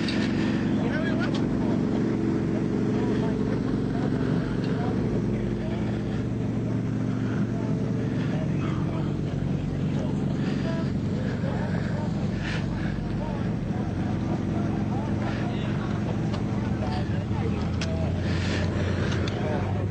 Okay, guys, I'm still listening to a 540 to a 548. They're still trying to... Rochelle is the winner. Oh. Congratulations, just come through. Rochelle's the winner. Thanks, Charlie. I can't believe this. Sorry, guys, congratulations. Okay, just come forward, come forward. Okay, guys, it was so close. What the story was, it was 540 to 548. They couldn't split it. It took some time. Congratulations, Rochelle, the winner. Thank you very much. I can't believe this. I really Hey, can't I want a believe recount it. on this. Like, that was a close one. Guys, it was a hell of a race. That's what the delay was for. But just Charlie, it must have been a heck of a race. If we didn't know and you didn't know. Nobody knew, mate. It was right to the line. I don't know who won, and congratulations to Rochelle. It was a top run. Thanks a lot. That was a good race. Don't make a habit of it. Charlie, a personal best for you. It sure is, and these guys really worked hard all weekend, and I'm thanking for everybody. It's been great. Great racing, guys. A heck of a race. We'll see you up the top for presentations. Thanks a lot. Thank you.